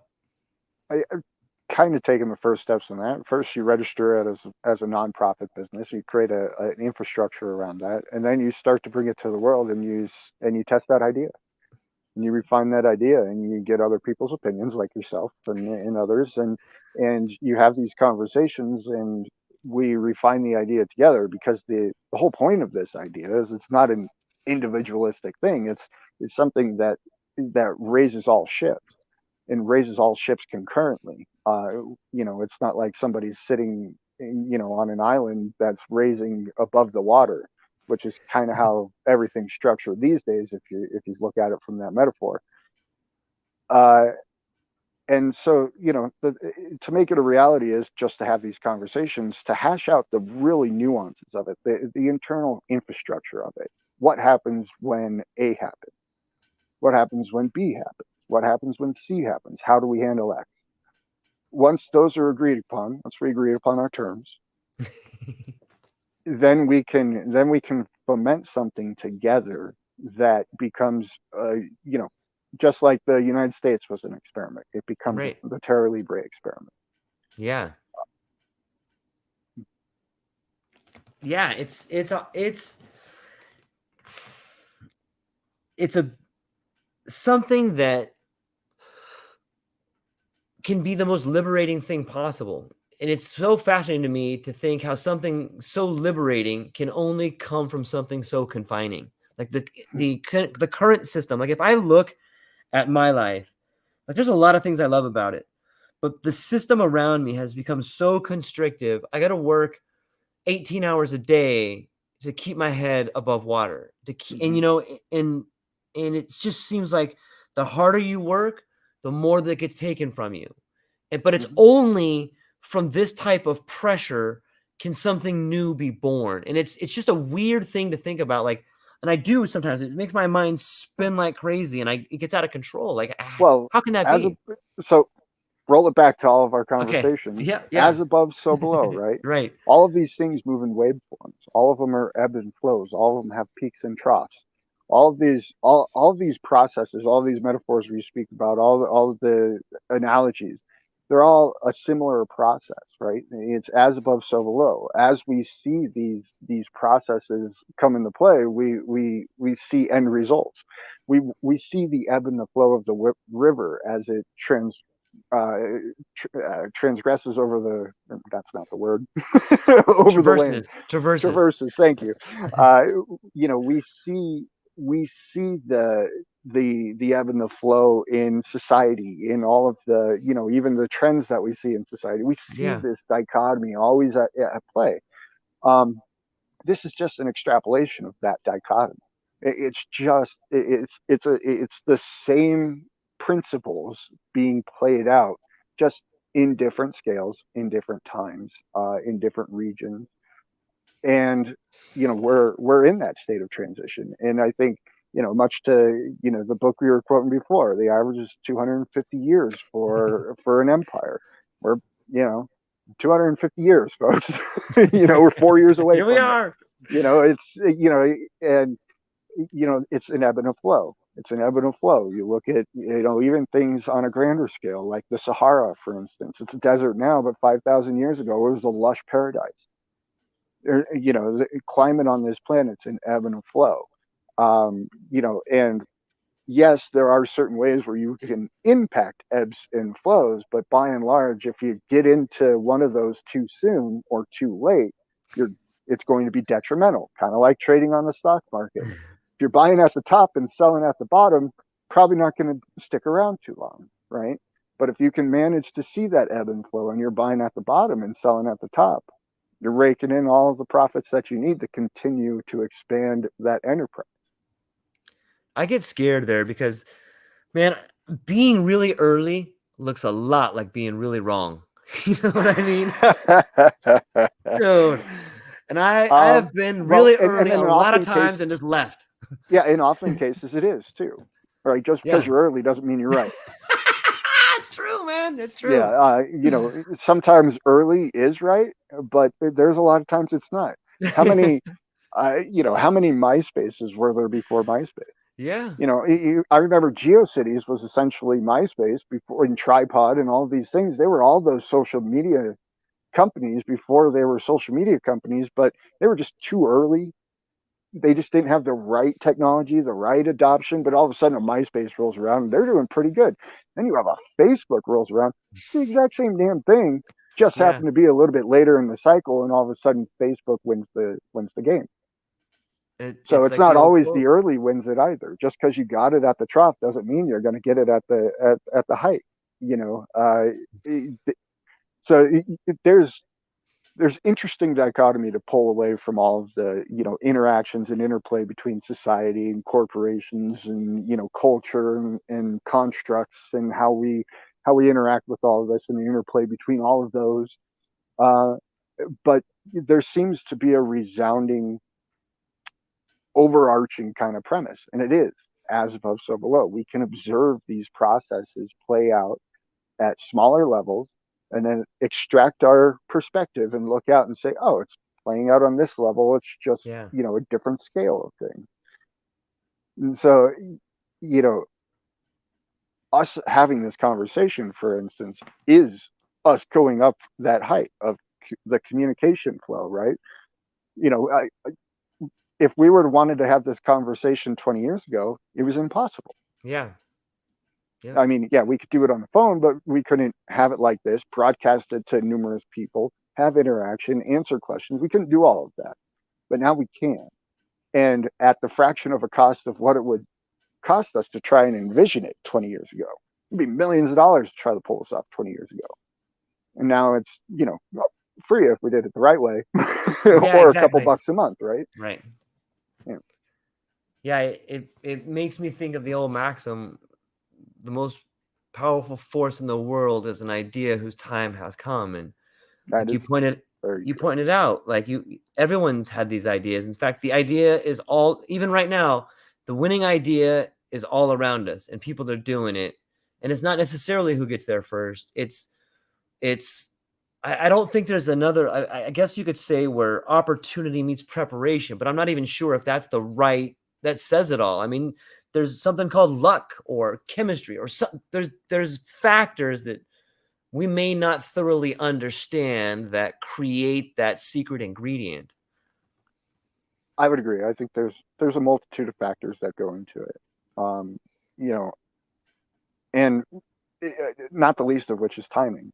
Yeah, yeah, yeah. Uh, Timing's everything. Can be. yeah, and it's one of those things where, like, I've been working on this Terra Libre project idea for 15 years. When I first came up with it 15 years ago, I was all gung ho. I made T-shirts. I had people donating. I was going to have festivals. I was going to do all this shit, right? And then the reality of that situation came and knocked me in the face and said, "Hey, it's not the right time. People, I'm sitting there, I'm spending all my time trying to sell somebody on why their system is broken, as opposed to highlighting why my system Right. works better." And so I realized that it's not going to be the time until people realize that their system is broken, and then they're looking for the solution that's better. And that goes to that's more than the Terra Libre project. That extends to my entrepreneurial efforts, and I think most business ideas, if we were to extrapolate to that as well. I think you know there's a time when the pet rock sold 1 million pet rocks. Yeah, You're not yeah. selling a pet rock today. It's not going to happen. There's too much stuff that has LED in it that sells for $5 from China. So I think the time of the pet rock was perfect. The guy who decided, he was probably, I don't know the story of it, but I would imagine he was like a bit of a gaffe. a bit of a haha, look at this. I'm going to list this in a magazine, right? Let's see how many people buy a rock from me. All of a sudden, the Yeah. dude's a millionaire. Well, okay. But, so sometimes that timing is luck, right?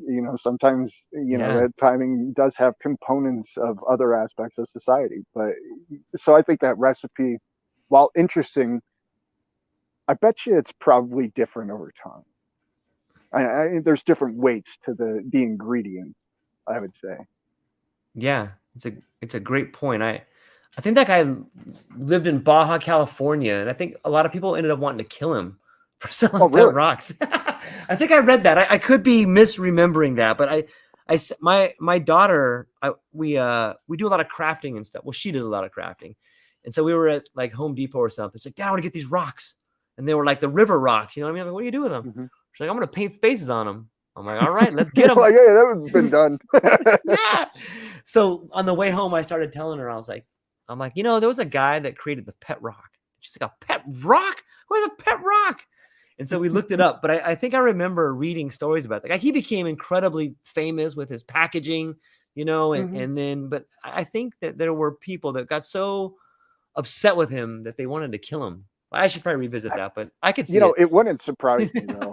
Yeah, like imagine some dude who just went belly up in a business, who his had, it was massively complex, had tons of working parts, took so much to get it to where it Yeah. was, and he still didn't make it. And this dude comes out and sells rocks. I could imagine, some resentment being born. Oh Like man. it's kind of one of those things. Yeah, there's some force of nature that's just Yeah. slapping its knee, like, watch this. The guy can sell rocks. And I guess I could honestly say when I was younger and wanted to be an inventor and wanted to be respected for those types of things, I would get jealous and envious that people who came out Yeah. with similar ideas. Yeah. In fact, Yep. I remember the first one. And this was way back in the day. I was in second grade, and I had the bright idea. No, first grade. I was in first grade, to pop open the back of an Elmer's marker and take that marker thing and put it in my glue and make colored glue. And I shit you not, it wasn't 7 months after that that Elmer's came out with colored glue as a product. And I felt so cheated. I felt so cheated as a kid. I was like, oh my goodness, they stole my idea. But I was making colored glue in first grade for everybody with Right. markers. It's like, That's back when those markers came out of that thing, man. That was a long time, right. right? Yeah, it was a long time ago. Yeah. I remember them, man. I remember them.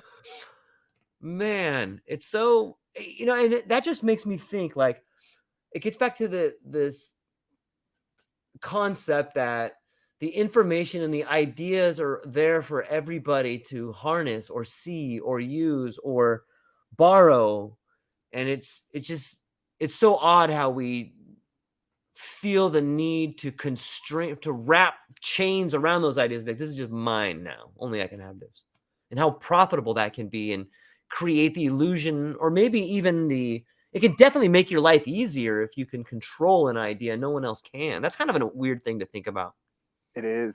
It's a really weird thing, especially when, like, there is certainly something to be said about once an idea is alive in the world, Yeah. other people pick up on it, perceive it, or have similar ideas, something like that. I mean, look at how many times gunpowder was invented, Mm. right? And it's really interesting to me is the ancient Greeks understood this to a different degree. The whole definition of the term discover is to uncover hidden knowledge, Mm. Mm. right? So if you think about it from that perspective, you go, huh. If all we're doing is just uncovering hidden knowledge, we're not creating anything, then who has ownership to it? Because if I'm just uncovering something, I didn't create it, I just happened to be in the right place at the right time. However, the dichotomy that we have today in the world is, if I came up with the idea, it's mine, you must pay me for it. Yeah. But if it's not mine, if I just came across it, yeah, I might have some possession to it at some level, but it's not mine. And I think there's a very interesting dichotomy at just an internal level that develops when you have that type of perception. It's kind of the similar idea of, you know, we have this patent office thing, yet the only reason that anybody could ever come up with an idea that would be patentable is because they stood on the shoulders of all these giants in the past. Yeah. Well, they're not getting paid for it, but yet you're reaping all the rewards. And then it even gets more egregious when you have shit like Disney, who pushes out these things for like 75 years and all this stuff, where they're just, how much money does Disney have? Yeah. It's like, um, and they didn't invent cartoons. They didn't invent anything. Right. They didn't invent mice. They didn't invent. they just they just uncovered the idea that I could put together, this, and people enjoyed it. They didn't do anything novel. They didn't bring anything that revolutionized the world, and yet they're able to profit off it almost in perpetuity. The way that they play this game.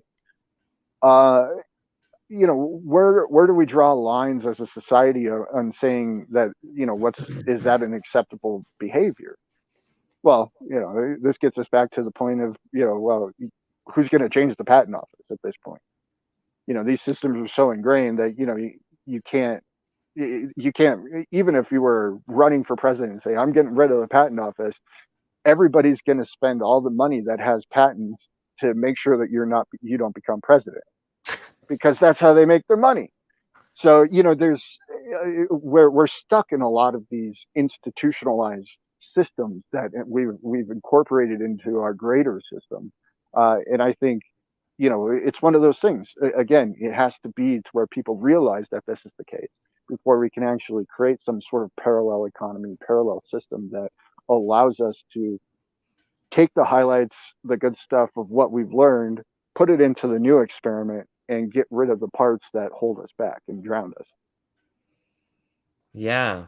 What in a parallel system are like if you could reinvent the idea of the patent now, would that be something that should we need to reimagine what a patent is, or a time frame on that, or do we need to reimagine ownership, and especially ownership of ideas?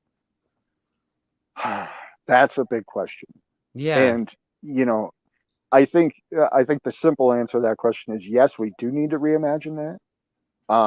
I don't think it's something that's wholly different than what exists today, but I think that there needs to be different processes, to evaluate, what gets patented, Hmm. why a patent would remain a patent. Like, for instance, I could see something where, if, I created a like, say, my book, okay, and somebody were to go out and print every single word and just change the title. Right. you know that's an egregious misrepresentation of my effort. So there should be some recourse there. uh at the same time, should I have the ability to say that if you took a paragraph from my book and extrapolated it into your own book, that I should be able to sue you for infringement on that paragraph? I think those things need to, so again, this comes down to defining our terms. What as a society, what we'll call it a parallel system. What in our parallel system uh, do we define that, and I would say is foundational for society, and then what do we define as something that creates personal opportunity slash personal wealth? And there needs to be a conversation about and it's going to be a case by case basis. It can't just be a blanket all saying everything media is going to fall into personal wealth, and everything in industry is going to fall into a benefit for society, because that's just not going to be the case all the time. uh, at the same time, I think if you did this the right way, if you created the right parallel economy, where instead of uh, you know individuals really rising to these Elon Musk heights, and the focus of the business, the parallel system itself, was to the focus on individual wealth. and enabling individual wealth at every step of the way, I think you have a different dichotomy of what it ends up as. What's mine? How do I benefit from it? If the whole system is set up for me to just benefit at an individual level, then I don't need to go expand my personal wealth. Right. If Especially if that, and then this comes into the idea of like things like NFTs too, and stuff like this, and incorporating modern technology into a system like this, where you could say that, yeah, even if I do have this book, no absolutes, now I have an NFT of it that, and we can work it out that every time the book gets shipped or bought, for instance, I get a portion of the royalty. So is that a fair arrangement? Sure. So there's different arrangements that we can make with the technology that we have that allow the individual to be um, heightened over the corporate entity, Yeah. or Yeah. the nation entity, or what have you. But I think once we focus on the individual, once we enable the individual, once you give the individual all of the ability and none of the roadblocks, I think then you can have a real conversation about where is the actual value in a system like that, how's that value derived, who should benefit from that value, uh, etc. Yeah. It's so weird to think that corporations have spent so much time trying to get personhood, and yet here we are as individuals. Like, why can't I think that that's really brilliant to have the individual rise above the corporate structure. Like, Well, in some ways, it's just a meshing. Like, okay, yeah, now I'm gonna get corporate personhood. I'm gonna be a corporation as an individual, and I guess for some sort of, you know, I don't thoroughly understand all the laws. Let me just put that up front. And I can understand why a corporation would want to have the rights as a person, but have the protections to not lose everything. But why can't, maybe there's some sort of way for a person to, I don't know. I have to think about it more, but Well, so that's kind of the idea of the Terra Libre project. Because usually, if you were to just imagine a corporation, it looks like a pyramid. You right, got all the people at the top, and it goes down like this. But if you look at like the Terra Libre project, the idea would be a network, and so it's all networked together. But then the nodes on the end of the networks, the individuals, that's where you would have the growth. And now, if you think about this from just like a biology perspective, and in the right. way that we see nature grow, this is fundamental to how nature behaves. And so to not try to mimic it in how we formulate our communities and society, nature's been doing it a little bit longer than us. We should probably take the hint. And I think when we do this, I think we'll actually see that there will be greater wealth generated across the board. Simply because if you have one point that's making all the wealth versus 100 nodes that are all growing and expanding. Well, the 100 nodes, as long as they're all Right. networked properly, are going to form this massive network faster and more robustly than you would at just one point trying to disseminate down layer by layer. Yeah. So Yeah. from just a purely like physics and biology perspective, I'm really a fan of mimicking nature in the systems Yes. that I design. And I don't think that there's any drawback that I've seen when we do mimic nature's systems. Those are the systems that we hold to be kind of our most dear in society, really. Yeah. I think that you could argue that all of our language is pointing towards that. When we look at a crisis, when we look at a transformation, when you look at a system changing, awakening, like we becoming in is as crazy as some of the nonsense about climate change is, it is making us more aware of the environment in which we live and opening our eyes to the system itself. And I think sometimes even in the worst ideas, there are salient points that are well Sure. worthwhile to look at it. Well, there's And a reason that people harp on those ideas, and usually they are right. derived from some salient point, Yes. however butchered it may be at the end of the argument, right? Or how about it was a great idea and someone just says, okay, and it gets us right back to where we were. The idea of people loving the environment and wanting to rally around that is phenomenal. Yeah, of course, everyone loves the environment. We should rally around that. But then someone just went, okay, I'm taking that idea and I'm making it mine, and then we're gonna, Oh, and I'm gonna make some money off of it, by the yeah, way. yeah. And now you guys are gonna die unless you do what I say because it's my idea now, and I'm in charge of it. Like, okay, dude, you get out of here, man. But anyways, Benjamin, I feel like the conversation is just becoming more rewarding, and I want to start going down this direction right here, but I got to go to work, man. But brother, I know, man. Like it just started getting better and better and better. And I'm like, yeah. What about this?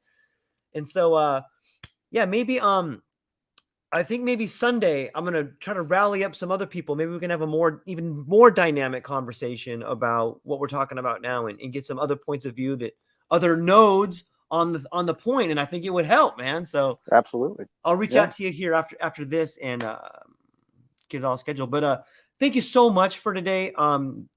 Everybody can see you on the website. Tell everybody again where they can find you and what you got coming up, and then we'll go from there. Yeah. BenjaminCGeorge.com is the website for all the links and information of everything.